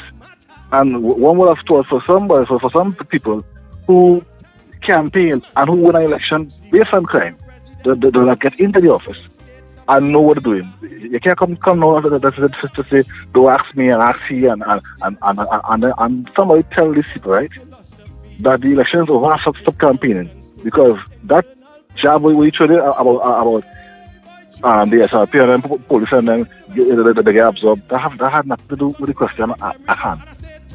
Nothing at all. So he looking off by talking about that kind of crap. One, and you can see he is having problems with people asking questions, because he's trying his best to keep his composure, but he seriously have issues with people asking questions. You're seeing that more than once. Pastor? I listening to you. Yeah, because I've seen him more on one occasion answering questions, and he's trying his best to hold composure, because clearly he's annoyed by answering questions. But sir, that is the job I stand for. This society will hold it to account. And clearly he having issues. Come on to more or less come into the society and report it. He have an issue. He has problems doing that. Anyhow, let me find space. I go on. Thank you very much. Rest, tried and tested. Christ is the best. No philosophy, no creed could ever supersede what the Holy Bible, wonderful oracle, showing the people. Oh yeah, and two shall be in the field, one shall be taken. Oh yeah, two shall be at the wheel, only one will fly. Hi, good evening. Good evening, Pastor. Well, I really cannot say what he's saying and saying different from Heinz. Heinz were telling them the same thing all the time. Heinz were trying his best to get the police to do certain things. He was a police. He was a superintendent. He was in the police service. And this man getting on. And the way he is doing, like, he's a stranger in truth, that like he was never there. Like he now come in and trying to advise people about what they should do and what they shouldn't do. Keith Rowley already tell these people them thing, and they nearly kill him for saying so. And now you, as the Homeland Security, knowing fully well that you cannot stop the crime, you cannot do nothing about the crime, because all in a sudden you just get lazy and trying to make excuses all the time. But for 9 years, according to Marvin, you was having crime symposium all over the place, and you are bringing nothing to the table with them crime symposium. Something have to be definitely. I already say when them come into power, yellow is the code. Now yellow become the curse, and they can rule anything and run any government, far as I concerned. Later. Me, Christ say rest in me, and I said two shall be, hey, one shall be chosen. Oh yeah, two shall be at the wheel, only one will fly. Man, every stone shall be upturned and false doctrine shaken, while God's truth and his people are lifted high, so high. The Father never needed religion or system, love it. Hi, Pastor. Concerning this crime situation, we have to remember Mr. Alexander was a police officer, and now that he is the Minister of National Security, what? Because I thought he would have been putting on his clothes, his superintendent clothes or whatever clothes, and getting out there and running down the bandits or the gangs that he would have claimed allegedly on the tape and all those things. You understand? I thought you would have been running behind them, cracking down the door. You know, I thought how it would have worked, you know. But now that he is Minister of National Security, and now what? Concerning the thing where Mr. Rowley said, you know, choose your mates wisely, he was bashed for it. He was bashed for it. People find, you know, it was insulting to females and all sorts of things came out. Mr. Rowley get all kind of name. You understand? Mr. Rowley was not perfect, but he was the best person to govern the country at the time. Or because he has resigned now. Right? Think about this, right? COVID-19 came, and not once did Mr. Rowley announced, listen, people, only the PNMites will get salaries. You know what he did? He gave all, because it is Trinidad and Tobago that was affected by a global pandemic. This country stood up, did not suffer 1 ounce, and even the persons who were sent home were the persons in the private sector. And guess what? They got grants. Trinidad and Tobago, I don't know if you remember that. Now, what is going on with the division? It is very sad. And we have to stand up as PNMites and unite together. African, East Indian, Chinese, Syrian, whatever we are, and stand against this division in this country. Because this is not the normal culture of Trinidad and Tobago. This is not what 1962 speak about. And in a couple of days or weeks, we're going to be celebrating independence again. Independence of what? We're supposed to be going past this. We're supposed to be living as one, Trinidad and Tobago. So people, we need to pray. We need to get up and stop the bickering or the pulling down or whoever, and stand for this country, Trinidad and Tobago. Not stand for UNC. We cannot have this kind of division about this is UNC country. No, this is Trinidad and Tobago. You understand? Thank you, Pastor Google. Roadmap is the more we invite in misery. There's no better way in this world for peace and total rest. Tried and tested, Christ is the best. No philosophy, no creed. For those of you who are now joining us, we're discussing the situation with the Homeland Security Minister response to a question by a reporter about the death of the young lady who was found murdered in Valencia today. Hello, good evening. Hello, good evening. Hello, good afternoon. Good evening, sir. I'm a full-time caller. I live at Faizabad. I enjoy your program very much. Thank you very much. And I listen to the program every night. Thank you. And what I want to tell you, no weapon formed against you shall not prosper. You have a very good program. Thank you. And I want you to keep it up. But I want you to highlight something for me. I don't know if you could do it. Hello? I'm listening. I want you to highlight something for me. I applied for my pension about 8 months now, and I ain't getting anything. When the two of my friends applied to, and we're not getting anything. We have bills and everything to pay, and nobody like this studying us. Okay, so what I will do is I'll take your number. All right. Huh? I said I will take down your number. Yeah. And I will give you a call, and I will tell you who to call, right? All right. So what I'll do, I'll take down your number now. Right. And what I will do is I will call you. Well, I will get in contact with you. Yeah. And I'll see what I can do. All right. All right. Yeah. All right, so I'll do that for you.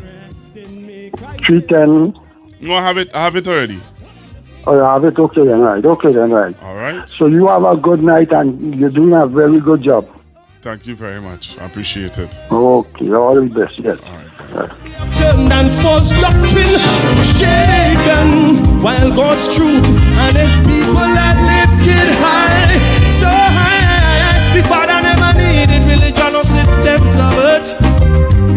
No, his truth stands on its own and proves its worth. Yesterday. Hello, good evening. Hello, good evening, Pastor Google. Pleasant evening to you. Hi, good evening to you.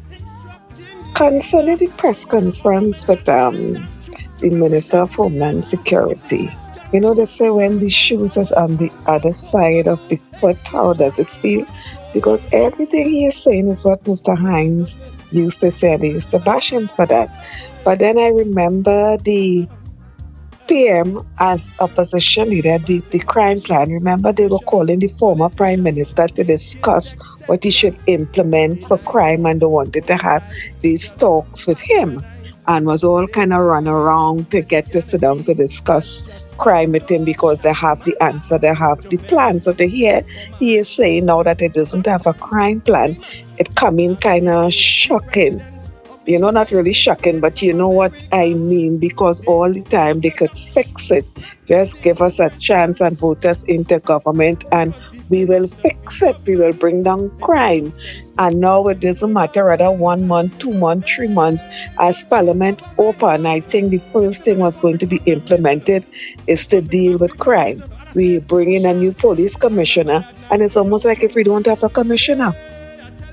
You know, because he's not really hearing anything. See, we have not seen anything different from the police that wasn't happening for, well, all right, they're doing this, they're doing that. There's no operation, nothing.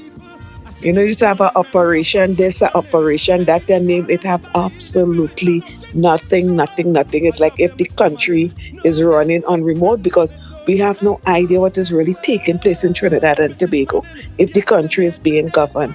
We have a prime minister appears every Thursday, and after that we doesn't hear, we doesn't see, unless it's some old report the news is bringing. She's not active anywhere. We don't know where the office is, where the prime minister is be. It's like if she does not exist between after Thursday, it's like we doesn't hear anything or see anything excepting for when we had the visiting prime minister. We saw her Thursday, Friday, and I think that was about it so far. So thirdly, it had a group, and first I have to say condolence to the family of that young lady. It is very sad. It is painful to know that we have these such people in our country that's capable of doing the kind of crimes that we are hearing coming out. But it used to have a women's group. And when something happened to a woman, a particular kind of murder, they used to come out and they used to make noise and they used to carry on. I don't know if they still exist. I don't hear them at all. I don't know if murders come by class. So according to what rank in society you get murder, they come out and they make a certain noise. And if you are not in the clique, nobody, like it doesn't matter, but everybody who get murder, especially law-abiding, innocent people, it should come for something and every voice should raise up against it. That is my contribution for now. Have a pleasant evening. Trinidad and Tobago. Thank you very much. There's no better way in this world for peace and total rest. Tried and tested, Christ is the best. No philosophy, no creed. So I'm taking your calls on 464-7003. Wonderful. 464-7003. The people. Oh yeah. We're just looking at what the Homeland Security Minister had to say at the press conference today. Are you satisfied with what the Homeland Security Minister would have said? He talked about them giving or, putting the SRPs, that was one of the main discussion about the SRPs and putting SRPs as main police officers and stuff like that. But the media, one of a young lady in the media, and I don't want to repeat myself, but I just for context, for those of you who are now joining us, a young lady in the media would have asked the Homeland Security Minister. I would have wanted to play the video again, but if you're now joining me, you may have to pull back the video to hear or to see it. The Homeland Security Minister was asked a question today, and in that question, about the young lady murder, and is he satisfied with, the results of the police and certain things. And so I'm just asking you, what is your view on it?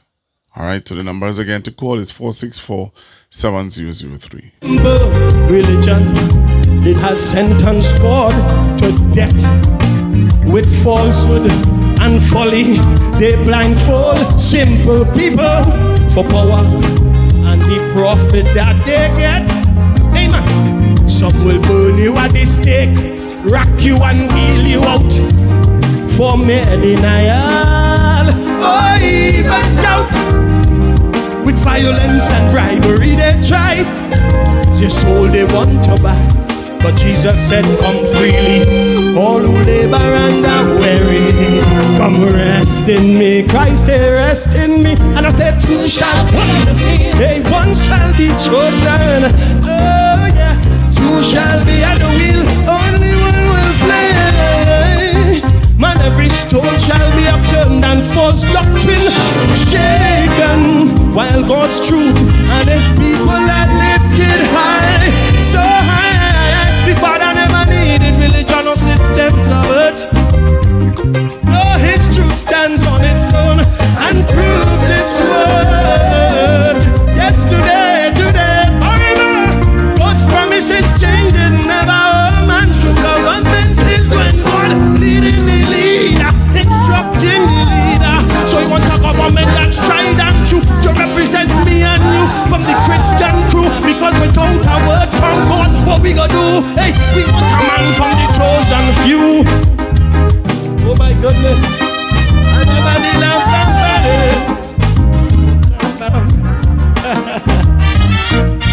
mathematicians, physicians, politicians, atheists, etc. deny God or decide to just patronize. They tolerate Christianity as just a social matter. To marry, for marriage, to baptize. Amen. Ask the first few presidents of the United States of America. They were Orthodox, practicing Christians. Because the philosophy of man is nonsense to God's internal plan. Hey, boy, true government, boy. Listen to me, this one bringing back memories, you know. This one bringing back big memories, you know. And I said, two shall. I remember that night for Young Kings. Hey, I'm telling you, two shall be at the wheel. A brother called Young Sing, John Young Sing was there. He sang the song. Every stone will be upturned and false government shaken, while God's truth and his people are singing this one in memory of Patrick Manning. Hey, the Father never needed religion or systems of earth. I love you, Mr. Manning. No, his word stands on its own and proves its worth. Mrs. Manning, yesterday, today, forever. God's promises changes never. No man true government is when God leads my leader. I say lead Dr. Rowley. True government is when God leads my leader. I say lead Dr. Rowley.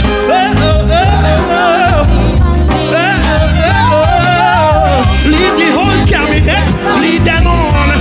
Lead them on. Lead the government. We want a government that's tried and true. Lead the government, a government that is heaven sent. Bring down the music. Yeah. True government is when God. All right, so waiting for your calls to hear your views on the Homeland Security. And let me just say this again. For those of you who know me and know how I operate and do my program, I'm trying something new. I am giving you all the opportunity to share with me your views on the Homeland Security Minister. I'm trying something new because I don't want to be too repetitive, and I don't want to be too repetitive, right? So what I'm trying now is that I present the matter that we're discussing, and I'm giving you an opportunity to call in and share with me your views. Now, what my method really and my style is that I would play the video over and over and over and over, you know, but I don't want to become monotonous, and some people are complaining that, you know, it's becoming monotonous. Then I play the video over and over and over and over to get to kind of spur you on, because I'm not a monologue person. I tired say this all the time on my program, that I am not a monologue person. I don't do well at monologues. Even when I'm preaching in church, I don't monologue. I don't preach and just everybody sit down and watch me. No, I'm not that kind of preacher. I like to interact. I like to ask questions. I like to be real and relative to situations. So that's why I try to stay away from, and I try to stay away from sharing my view, because really and truly, when you share your view, sometimes you share your view and you get problems. People just be on live and talking their own view and saying things that they have no business saying. It's irrelevant. So some people like to hear people talk and share their views. And when they share their view, and when a pre-action protocol letter come in my house, you ain't gonna be there to help me, you know. So that's why I would play a video and get your views on it. It may look but monotonous. It may look as though it's something that is repetitive. It may be heart-wrenching to be watching it over and over. But the reason why I do it is because it gets me away from being sued, number one. Number two, it's for us to be critical thinkers. You might listen to it and you might say, hey, I didn't pick that up. Did he really say that? Pastor Google, play that again.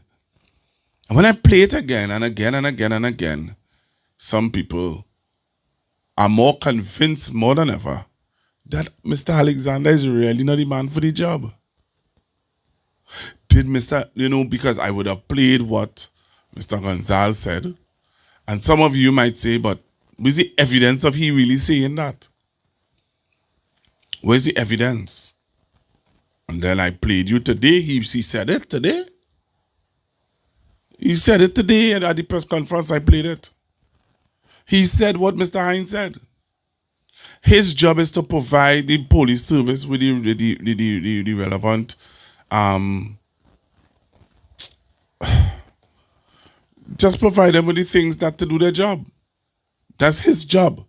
His job is not to come up with no crime plan.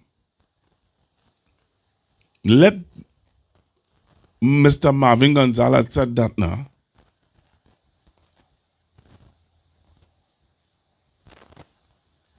Huh? So, I think you all have shared your views on it. So I'll try and move on to something else. What I want to move on to. I saw a news item. About Tobago that made me wonder and think. Let's think out loud. Right?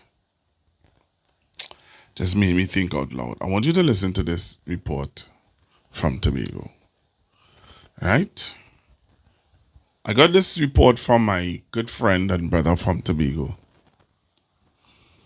Mr. Kelvin Morris. And Kelvin sent me this as a point of discussion. So, I will play it for you, and I want to hear what's your view on it. All right? So take a listen to this story. 1st, 2023 to September 30th, 2024. October 1st, 2023 to September 30th, 2024. The Chief Secretary, Fadi Augustine, is responding to the comments. Mr. Augustine spoke to TV6's Elizabeth Williams. With with respect to the Office of the Chief Secretary Automated Clearinghouse, ACH, payments of over $1 million were not supported by relevant documents, hence the expenditure could not be verified. Assembly legislature rates used to calculate hotel allowances and daily allowances were not in keeping with a circular from the Minister of Finance. This resulted in amounts being paid in excess of what should have been paid to officers selected for travel. An additional allowance to cover ground transportation was paid to certain officers together with the prescribed flat allowance, which covers airport taxes and airport ground transportation. Authorization for the additional allowance was not produced for audit, the Auditor General said. The report continued that the rate used to calculate hotel allowances was not in keeping with the Minister of Finance's circular, resulting in overpayments to officers selected for travel. Authorization for overseas travel was not seen for amounts paid totaling over $129,000. Expenditure figures as shown on the subsidiary ledger cards did not agree with those shown on the vote book, scheduled of accounts, and the division's financial statements for items of expenditure listed. And there is more. As listed in the section dealing with unpresented checks, the Auditor General identified financial statements that did not agree with the amounting records, which showed a figure of $17 million at year-end for unpresented checks. Under the heading Central Administrative Services Tobago, Security Services, contract agreements were not provided for audit. As a result, expenditure of over $3 million could not be verified. Chief Secretary Farley Augustine, when contacted on the matter, said he could not understand why documents to be uploaded were not done. ACH transactions are really online-based transactions, and so the documentation for those transactions will remain online. I can't understand at this juncture why those transactions, why those documents were not printed and simply given to the Auditor General. I saw the report only when it was laid in Parliament. I did not get the benefit of seeing a management letter. Had I received a management letter, I would have certainly instructed that the relevant documents be printed and given to the Auditor General. With regards to overseas travel and the Auditor General's concerns, the Chief Secretary said this matter is being investigated. The process is that there must be an exec council note approving the travel. The exec council note, once that gets approval, then accountants have to follow the circular and provide strictly based on the circular what the per diems and the necessary spend would be. So this matter is actually being investigated as we speak. Mr. Augustine said additional training for public officers would be provided to prevent future errors. Elizabeth Williams, TV6 News. Hello, good evening, caller. Pleasant night. Hi, I just want to comment about this that has now been said. The $3 million unaccounted for the training for public officers so that this situation cannot take place again. I mean, you ought to be talking to fools to be saying such a thing. No investigation, nothing detailing going on happen. It's just a sort of close things going on. Everything just close up. And we know it's public money just gone in the wind. Time for them to stop fooling people. Good night. Thank you very much, caller. Yeah. Thank you very much. Caller said that the caller was strong, boy. Yeah, the caller called for that, boy. All right, we continue to take your calls. Let's play this voice note. Done. This have no crime plan. Well, Trinidad and Tobago in a dire mess. All right, so she's calling concerning the Minister of Homeland Security. So taking your calls, what is your view? What is your view on what I just played there from the Tobago House of Assembly? 3 million unaccounted for. Fali is blaming the public servants. They need to be trained. He don't understand. Well, you tell me now. So you all call me and tell me what is your view. What is your view? Please call me and give me an idea of how you feel.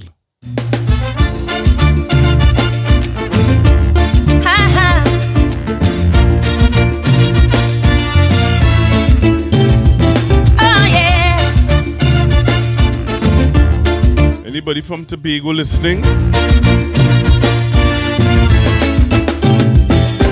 A leader, how to choose a leader. That's the most relevant question today. Anybody from Tobago want to call in and tell me how they feel about what I just played? Yeah. And every talking head having their say. For in this mixed up land that we call Tobago, many times it does just boil down to race. They say that one side like African and the next prefer East Indian, but this way of choosing leaders is a disgrace. Here why? Because a leader must help his country to rise. A good leader be able to motivate and then mobilize. A good leader, and a leader must be one whose vision is clear. A good leader, holding ethics and integrity, yeah. A good leader, oh yes, a leader should be humble and polite, not wrapped up in ego, arrogant, always picking fight, not a type of Since UNC lose power in 2015, they are the crime fighting people right through for 9 to 10 years. They are the crime fighters. What happened now? They have no plan. They have no plan for crime. It's only talk. They reach in power. What happened? Crime high. As I see, they have no plan for nothing and they can't run the country. Right? Right now the country on a standstill. There's no plan and they cannot run this country. Waste of time. Waste of time, government. Their greatest tool should be discerning, yet forever learning. One who doesn't gladly suffer fools. And in a world that loves a maximum leader, he must know when to let go and delegate. Must be the most able of his peers, not driven by petty fears. And though he can, don't always dominate, because a leader must be blessed with wisdom also. A good leader know when to take in front and when to follow. A good leader, and a leader must be the one to set the template. A good leader, so those coming after could duplicate. A good leader, oh yes, a leader should let his instincts prevail. Know how to cut a path where there is no trail. Not a gambler or a drinker, that is not what this nation needs. Not stumbling about like a tumbleweed. His heart should beat with courage, not be coward or weak-kneed. Blessed is the one who was born to lead. For good leaders are born not made. Being a mentor is yet trade. Blessed is the one who was born to lead. We don't want someone always thinking smart.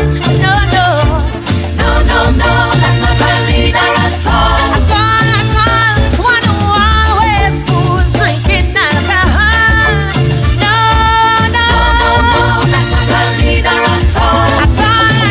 No Casanova, always chasing skirts. No, that's not a leader at all. And if it's the treachery that they out to hurt,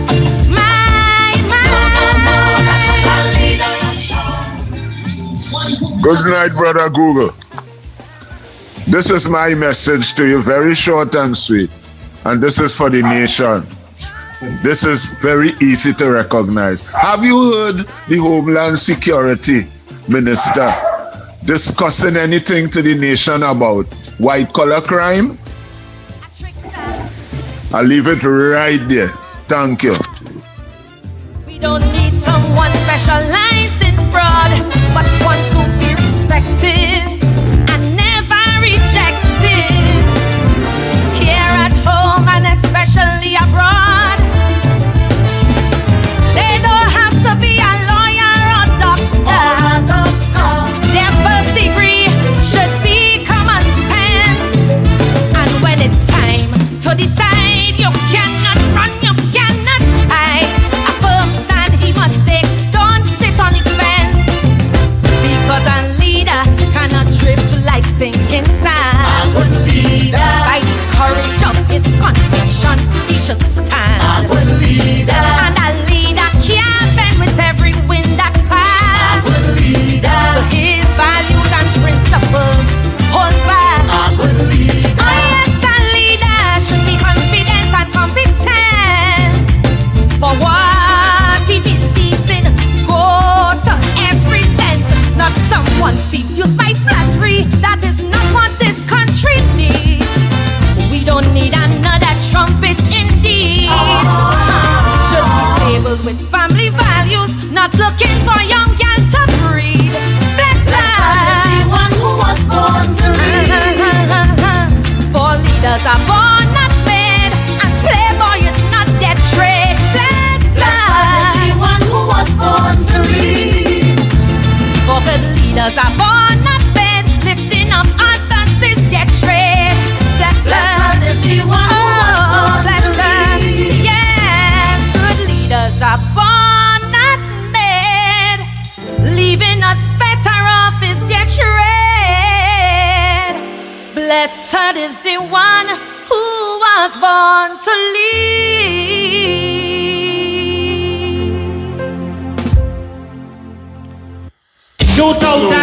So while I wait for you to call in and share with me your views, I heard that an activist from the East Dry River, got an appointment or got a job in Wassa. What do you all... All I ask is if they qualified. I asked that question to some friends. Are they qualified? A friend of mine said to me, it doesn't matter if you're qualified. The woman championed the cause for the Yellow Party. And because she championed the cause for the Yellow Party, she should be able to get that job appointment. Today I was listening to the radio and I heard a caller call in on the morning show on I-95.5. And the caller said, what's all your problem with people getting board appointments? If they qualified, shouldn't matter their race. Their race should not be an issue. What should be an issue is if they qualified, and that's it. And that's why the caller would have called in and he would have said that someone said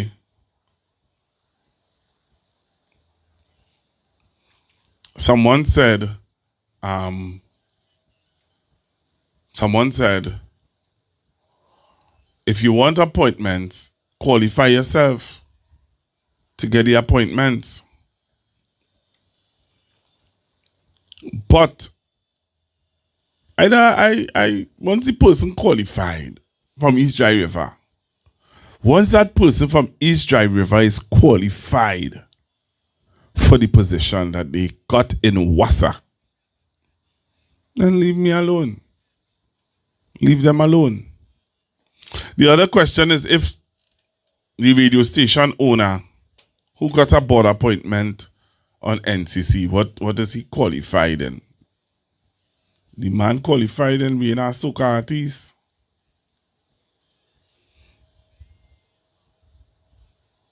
There's the qualifications. The qualification is being a soca artist. somebody would have drawn to my attention that Maraj would have taken a matter to court. Straight up to the Privy Council, I believe it was, or to the High Court. When Mr. One, what's his name? The man who, they say is talk for black people, what's his name? Selwyn Kojo. When Selwyn Kojo was put on the Central Bank Board, Satmaraj would have kicked up and say, how this man could get a board appointment because of his political allegiance. He's an activist for a political party. So he should not be given, he has to be qualified to be on the board of Central Bank. And Mr. Maraj took it to court. Anybody remember that? And Mr. Maraj, I don't know if you all remember, because Mr. Maraj was very upset that someone like Mr. Kojo would get a board appointment because of his political affiliations. I wonder if Mr. Satmaraj was alive today, what would he say when he looked at the composition of board appointments?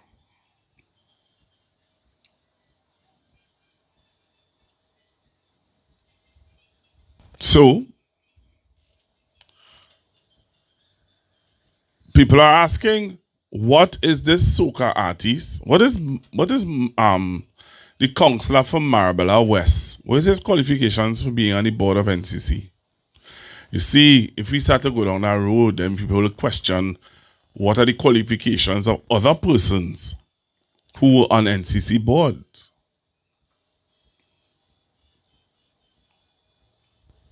We could understand the president of Tobago.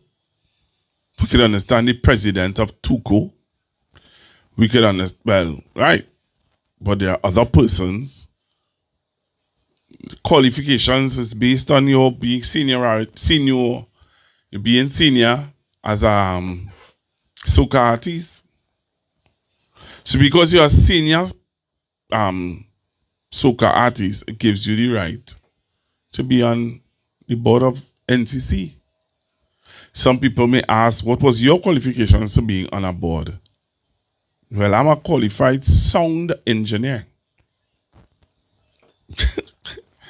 And in a theater, without the sound, there is no theater. So my qualifications was a sound engineer. So I was qualified as a sound engineer. I have my qualifications in sound engineering. I also have my qualifications. Anyway, yeah, I have my qualifications in sound engineering. Right? I'm also a performer. So, to be on SAPA board, the South Performing Arts, the Academy, South Academy for the Performing Arts, I'm a performer. 1, 2, I'm a qualified engineer, sound engineer. And I would have lent my expertise where the sound is concerned in SAPA. So for those of you who have ever built a SAPA, years gone by, the sound was terrible. People used to complain about the sound in SAPA. You will go and you would not hear the house, you hear the monitors, and the monitors used to be throwback for people to hear in the house. And one of the things we did as a board was to replace the sound. And that is where my expertise came in. So again, people will ask, what is person's qualifications to be a member of NCC board. People also will be watching and listening to radio stations and to read our particular radio station to see if all the ads for Carnival going on that station. Just asking for a friend. Because that will be nepotism. And that will fall under the category of corruption. So I don't know. Good evening, Mr. George.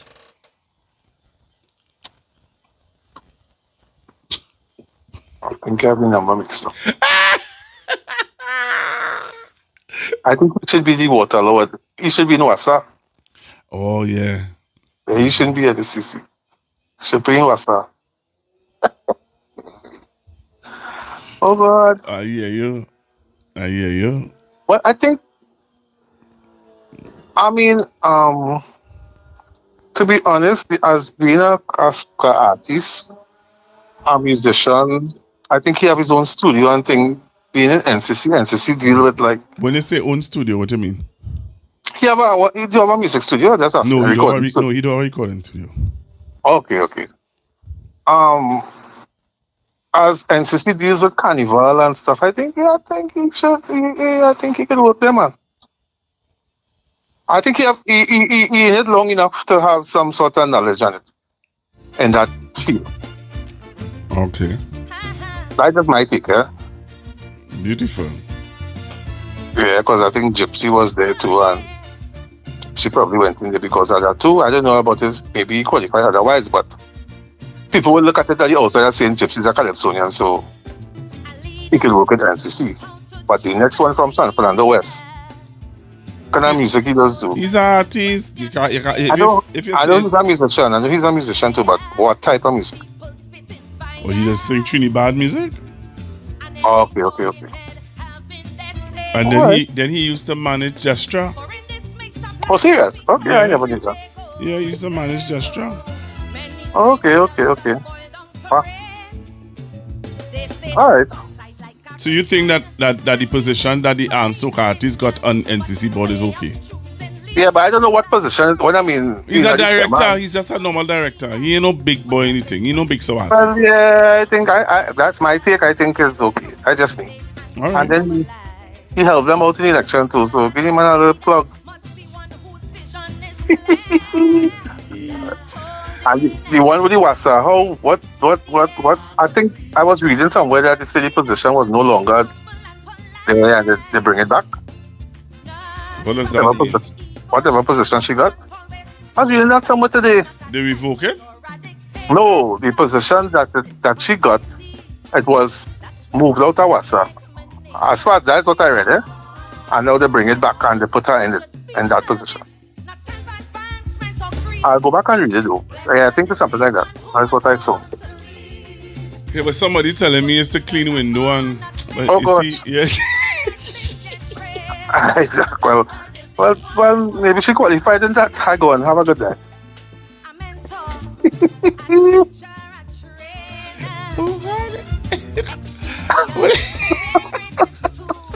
Oh, that's nice, you know. You will say it. I didn't tell you what somebody tell me. Somebody telling me, chat. I will block you on YouTube with that kind of attitude. Listen to this now. Good night, Pastor Google. The only position in Wassa I can see Israel River getting is an attendant to clean office and windows. Okay. And washroom, sorry. You know. Well, she making $100 the day at the end of the day come. Because somebody had to do it. Hallelujah, amen. Yeah.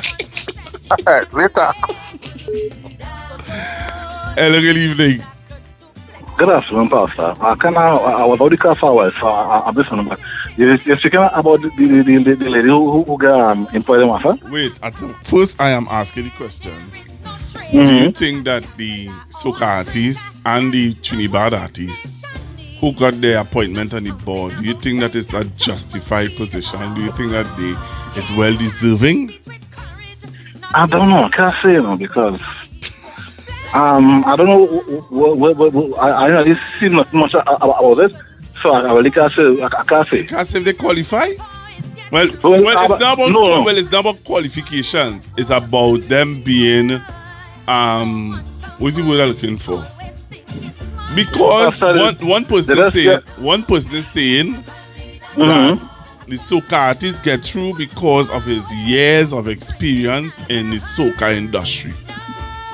Okay. So he was a Calypsonian, gone over to soca, and they're saying that is enough qualifications, the amount of years he have been into it, that gives him enough, that qualifies him to be on the board. The other person is a Trinidad artist. I beg to differ on that. Wait now. Yeah, is a Trinidad artist who / is a councillor / MP? No, he's not MP. He's not my MP. He went up against my MP and he get through. So he's not my MP. So what we saying is, do you think that they are qualified enough, the both of them? No. Why? You see, being in something and for years and years and years doesn't qualify to be more or less a director or appointed as any more or less top ranking individual, because I forgot. It has to do with you got experience, but what about expertise? What about technical analysis? It's not what they there for years. It could be there for years, but that doesn't mean you're the best man for your job. Well, that's the only reason why I think they would have given him the opportunity to be on the board.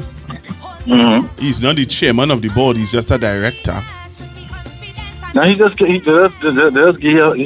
something as a token of thank you, right? No. No.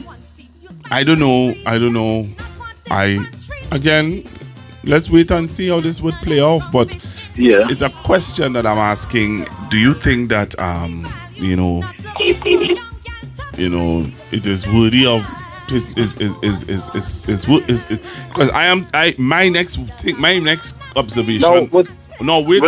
My other observation would be if there is going to be any sort of nepotism. No, I don't listen to the station.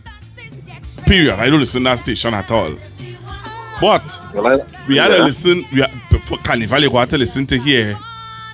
If all of the NCC ads on that station, if all the NCC ads are on that station, then there's a conflict of interest.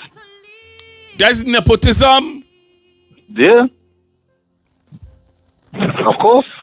Well, and with regards to the other individual, I say that in balance. I don't know. I can't say. I don't see his appointment justified. No offense.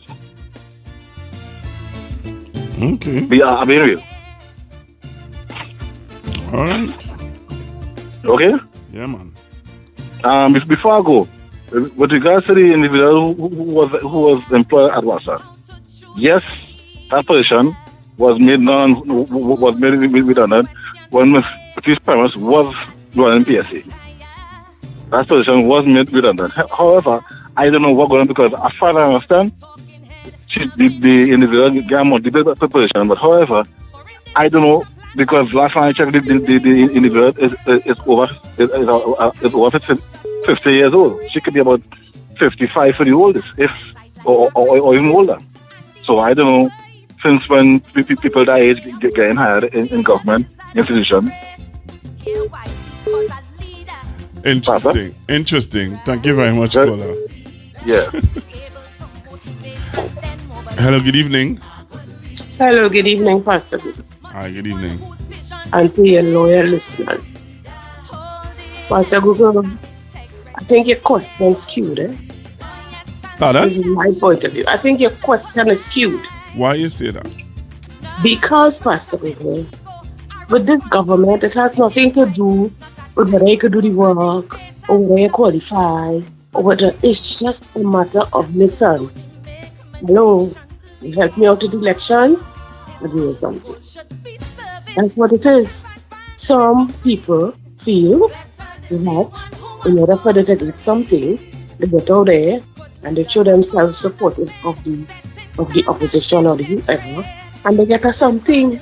So you asking about whether the performance and that's a smart-flesh kind of thing.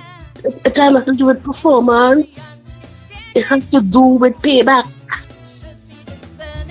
You understand? Yeah. The other lady, she bash Rowley, she bash whoever, and she get blind. You understand? The other people in the party who will no see to any nothing, them get blind.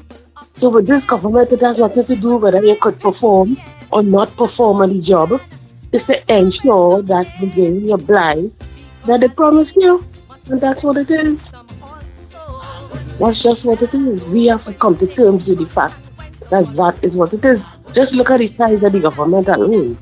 And I will tell you, they didn't want to leave out anybody.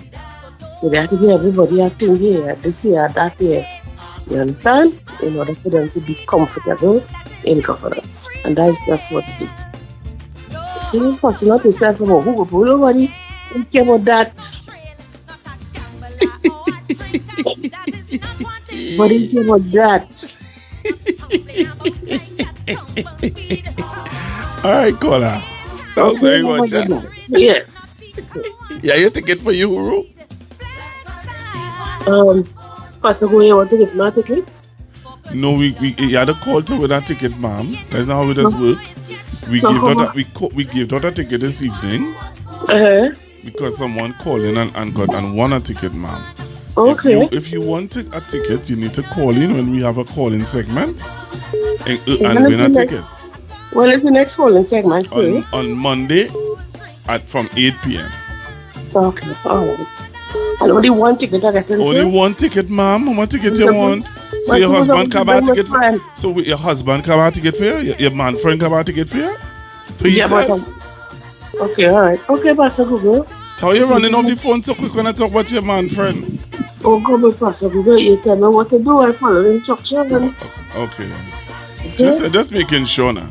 All right, so call Monday. I had to answer that question. Yeah, well, you had to answer, but so you could just get it. You can't just get the ticket free, ma'am. All right, Pastor Google. I had to call in. You had to call in and answer a question. And you will win yourself one ticket, ma'am. Okay. Okay? Alright.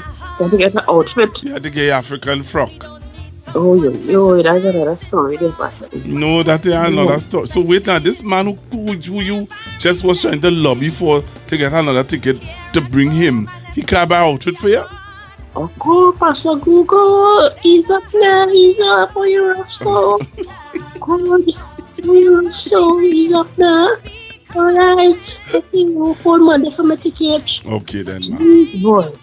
I look forward to looking up Minister, you know. You have a ticket, you have an outfit, no food, what it is. I go and have a good night. Alright, well, go and hug up. You and he go and hug up. Well, of course, he's done watching my cut my hair already on the phone this hour night.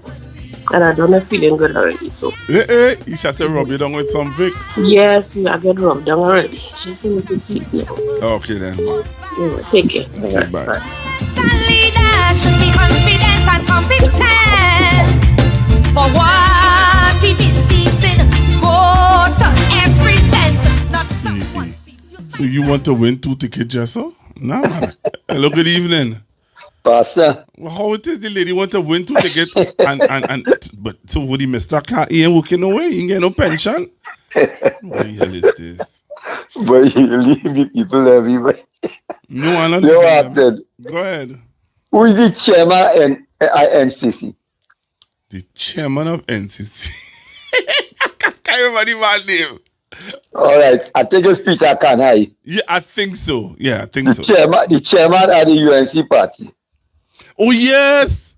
Where he know about carnival? The man was Where he know about carnival, boy? The man was in charge of some panside and some other thing and some other thing. They have a raffle sheet. Man, look, Pastor, give me a chance. Peter Kanhai no time on no carnival.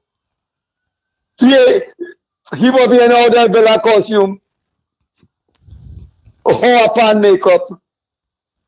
Look, boy, here, I tell you, them fellas, like they're going in the scrap yard by them fellas, and they're just picking up anything and going with it. That's all I could see. Boy, oh God, later. Yes. A leader, how to choose a leader. So what's all your thoughts? Will you believe that the soca artists and the Trinidad artists qualified to be on a board? One caller saying, what are you talking about qualifications? It's all about payback. It has nothing to do with qualifications. Have nothing to do with qualifications. It just have to do with payback. You know what I mean? It just has to do about with payback. Right? Do you all agree with that? Or do you think that the man is qualified enough? One caller thinks that, that's a good position for him. He qualified enough. What do you think? What is your thoughts? Tell me. 342-0081, 342-0081, 466-5391. Some integrity, yeah. I believe that. Oh, yes, a leader should be humble and polite.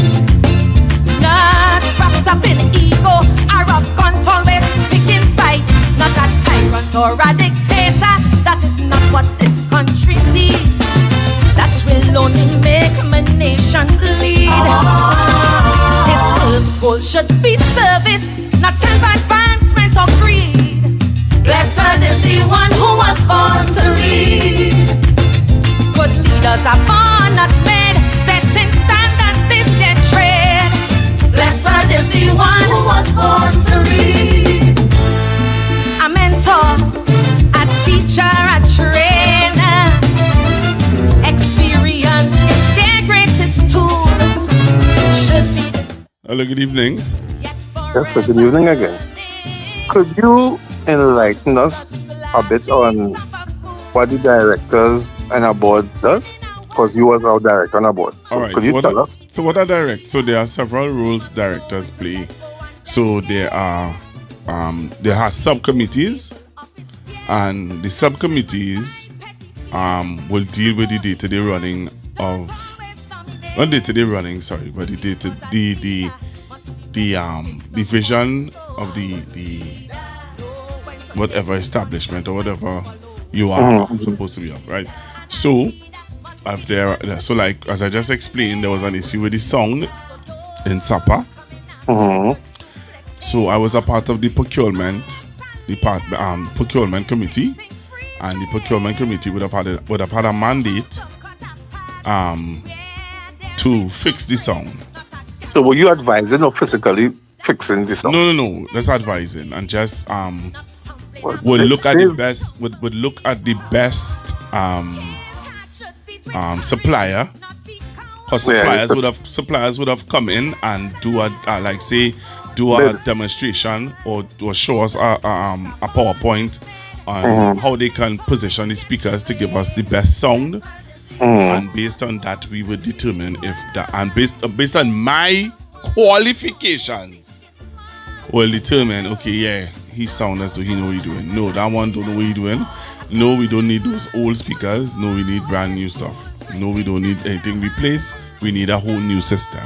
That kind of thing I would have been advising on. Right. So this what I was saying about the man who have the man experience in the business now.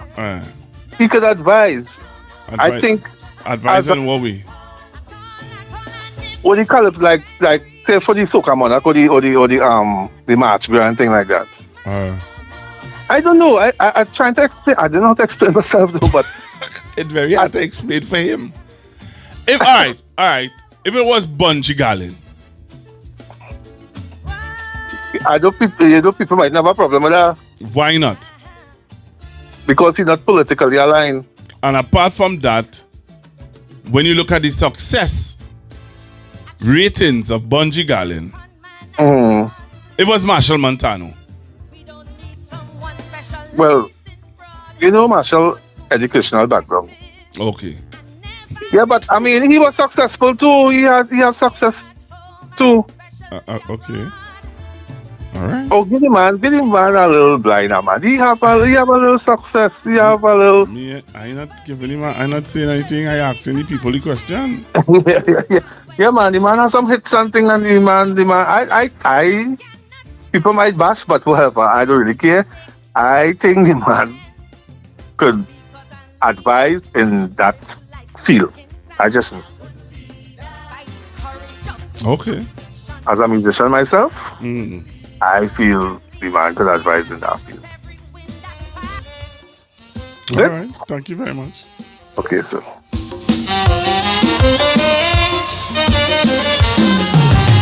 Think it over. Think it again. Listen. You wanna see Rash Shorty, Chalk Dust, any one of them tell them I what John say. Think it over. Think it again. I sit down listening to my radio. They say they're going and jam some calypso. They say they have something brand new from Rash Shorty. So I sit down patiently listening to he. But when I hear the man start back talking preacher, and then he start to diss up at Jala. Hello, good evening. Hi, good night.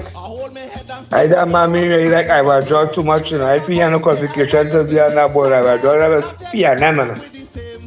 But I have some people, I have them, woman I have back in ADC, we know what it is. And next them woman again.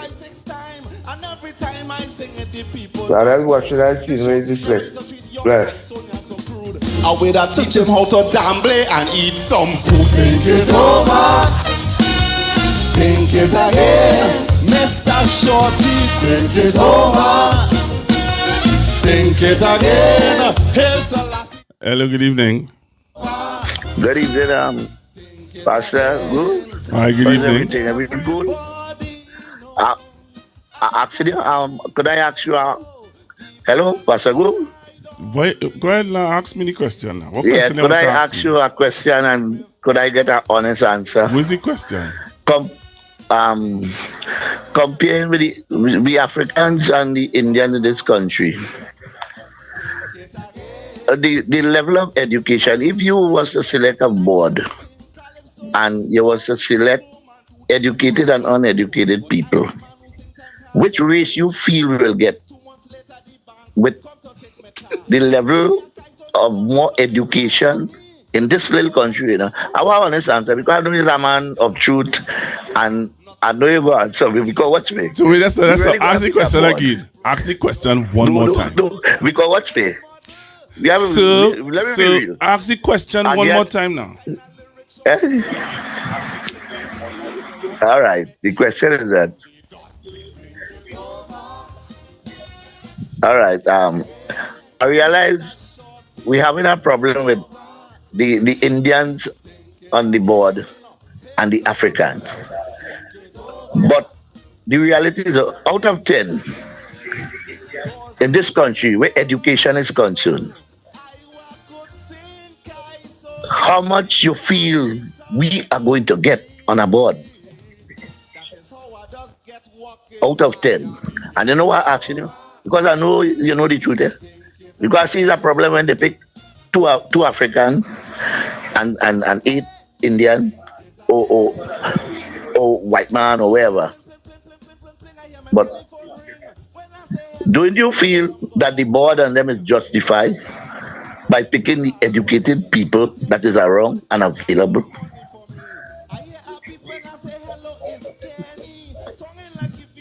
All right, thank you very much, Kola. pass. Cause he find he playing up in the ras.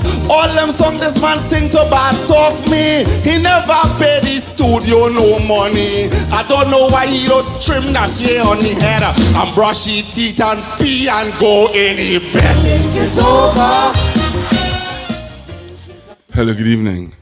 All due respect, that Mr. Man is damn fast and out his place, sir. He's damn fast and out of place. That's all I have to say. It's over. Think it again. Listen, it's about that Kaisonian who talk to and all. I want to hear the stories.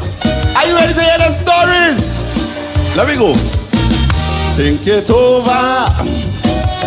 Think it again. Come in. I know all them Calypsonians listening, and everybody just shoo-shooing. They listening to see if I put their name in my song, because it have other Calypsonians who fight me down. So, wait, let me find out this. So the caller is asking if black people, if I believe that black people are qualified enough to get board appointments.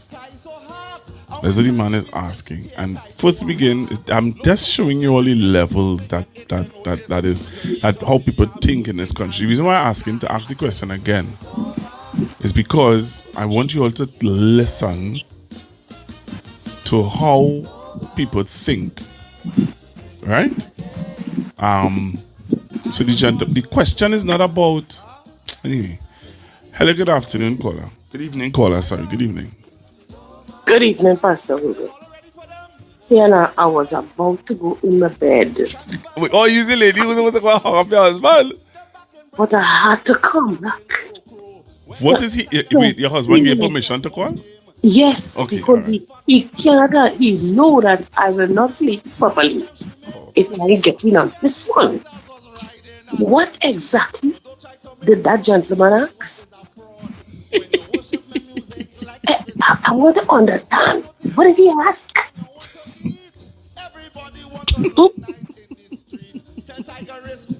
We still believe in that dotishness that black people don't have education. Yep. Who is he? Why they feel? Listen, I want to say this and I'm going to sleep. You see, the education that black people have, they study, they read book, and they set up. You understand? To get it. We don't copy, we don't plagiarize, and we don't take 15 or 15 years to get a degree. You understand? We get it fair and square. Blood, sweat, and tears. So caller, wait, let's now. I want you to listen to the question the man asked. Alright?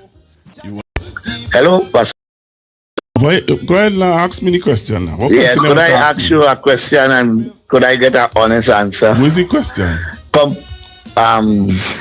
Comparing with the Africans and the Indians in this country, the level of education, if you was to select a board and you was to select educated and uneducated people, which race you feel will get with the level of more education in this little country, you know? I want honest answer because I know he's a man of truth and. Say the question, ma'am. Pastor Google, you just irritate me a little more. What is he saying? Exactly what is he saying?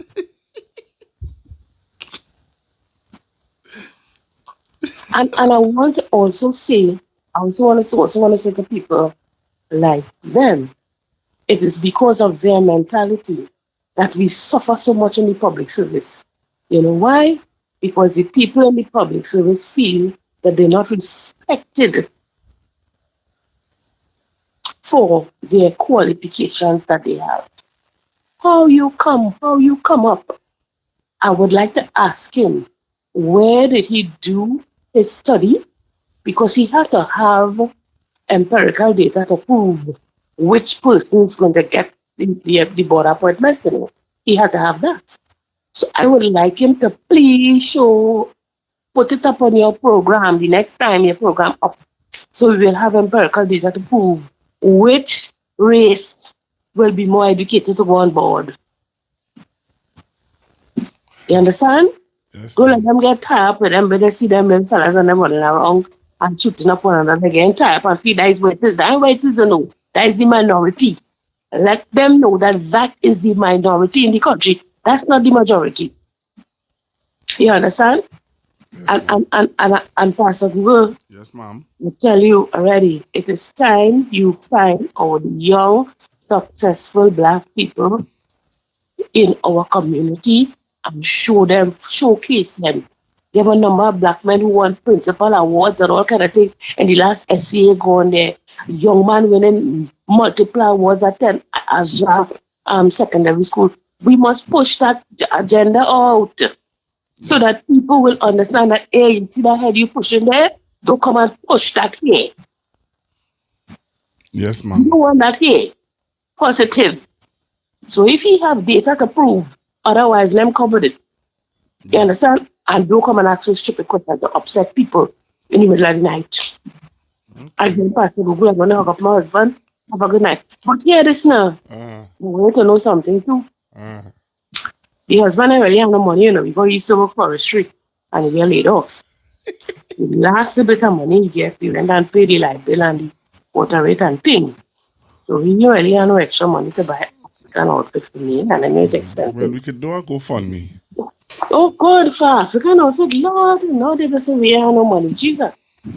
Go on. Have a good evening, ma'am. You too. Yes. Bye-bye. Bye. Husband have no money to buy outfit, but only one ticket to go Uhuru. Look, would we? Let me look to go let me look, hey. Last caller. Hello, good evening. Last caller. Good evening, Pastor Google. Good evening. Of course, I had to get in when I heard that caller. But I'm going to take it from a point of I'm giving him grace, because the problem is for much too long, African people believed the narrative being told about us. I have been working at the UE for 19 years. I started working there when Patrick Manning started the GATE program. And I want to tell that caller, I work for graduation every year with a lot of pride, putting the hoods and pinning on the gongs to a lot of Afro Trinidadian children. If you look at the lineup in engineering right now, we surpass the amount of East Indian children that graduate from those programs. I kid you not. And I would love that gentleman to know the only reason why we were a little behind in tertiary education was because we did not have the financials to be able to enter the programs. As soon as GATE came, there was a flood through the gate. And that man has it wrong. Stop believing. Stop letting other people tell our stories. I could stand as an Afro-Trinidadian and say, we don't value education as much as we should. We need to prioritize better. Yes. But we are very educated. And I want him to know as well, I personally know of a lot of East Indian Trinbagonians who don't never touch a school bag and never reach a school, having babies at 13, 14 years. He may not see that in their communities, but it has uneducated East Indians as much as it has uneducated Africans. He pissed me off because stop letting people tell our stories to us. Thank you very much. Stop it. No problem. Have a good night. Same to you. All right, so here's where I have to leave it. I have to say thank you to all of you for joining me on Constructive Talk this evening. Remember, on Monday, we have our giveaway for Uhuru 7 on the 26th of July 2025 at City Hall San Fernando, starting time 3 p.m. This is my second sponsor, so take a listen to this. Brown Eyes Promotion presents We Outside Tobago Carnival 3, October 24th to 27th, an all-inclusive package, inclusive of breakfast, lunch, and accommodations. Smith Drive, Lowlands, Tobago, opposite Gulf City Mall. Limited spots. Book yours now. Call 713-4029. Accommodation options: 1 bedroom with a kitchenette, 2 beds, up to 4 people, or 2 bedrooms self-contained, 6 people max, queen size plus single beds. Check-in time 2:30 p.m. Check out 11 a.m. Limited spots available. Prices with breakfast and lunch: $2,000 per person. Breakfast only $1,700 per person. Have payment due by July 31st. Pay off by September 30th. Non-refundable. Payment plans available. For more info and to book your spots, call 713-4029. We Outside Tobago Carnival 3 from October 24th to 27th. All courtesy Brown Eyes Promotion. We do not own the copyrights for the song playing in the background. All right, so I'll play it one more time. And after the artist finish, remember, join me on Monday. Sunday, actually, I play Bishop John Francis, Ruach Church in London. A lot of you would have missed it Sunday, but I look forward to having you all this Sunday again. We're going to be playing Bishop John Francis from London, England. All right, so take a listen to the ad one more time. Let's thank our sponsors from Tobago. Brown Eyes Promotion presents We Outside Tobago Carnival 3, October 24th to 27th, an all-inclusive package, inclusive of breakfast, lunch, and accommodations. Smith Drive, Lowlands, Tobago, opposite Gulf City Mall. Limited spots. Book yours now. Call 713-4029.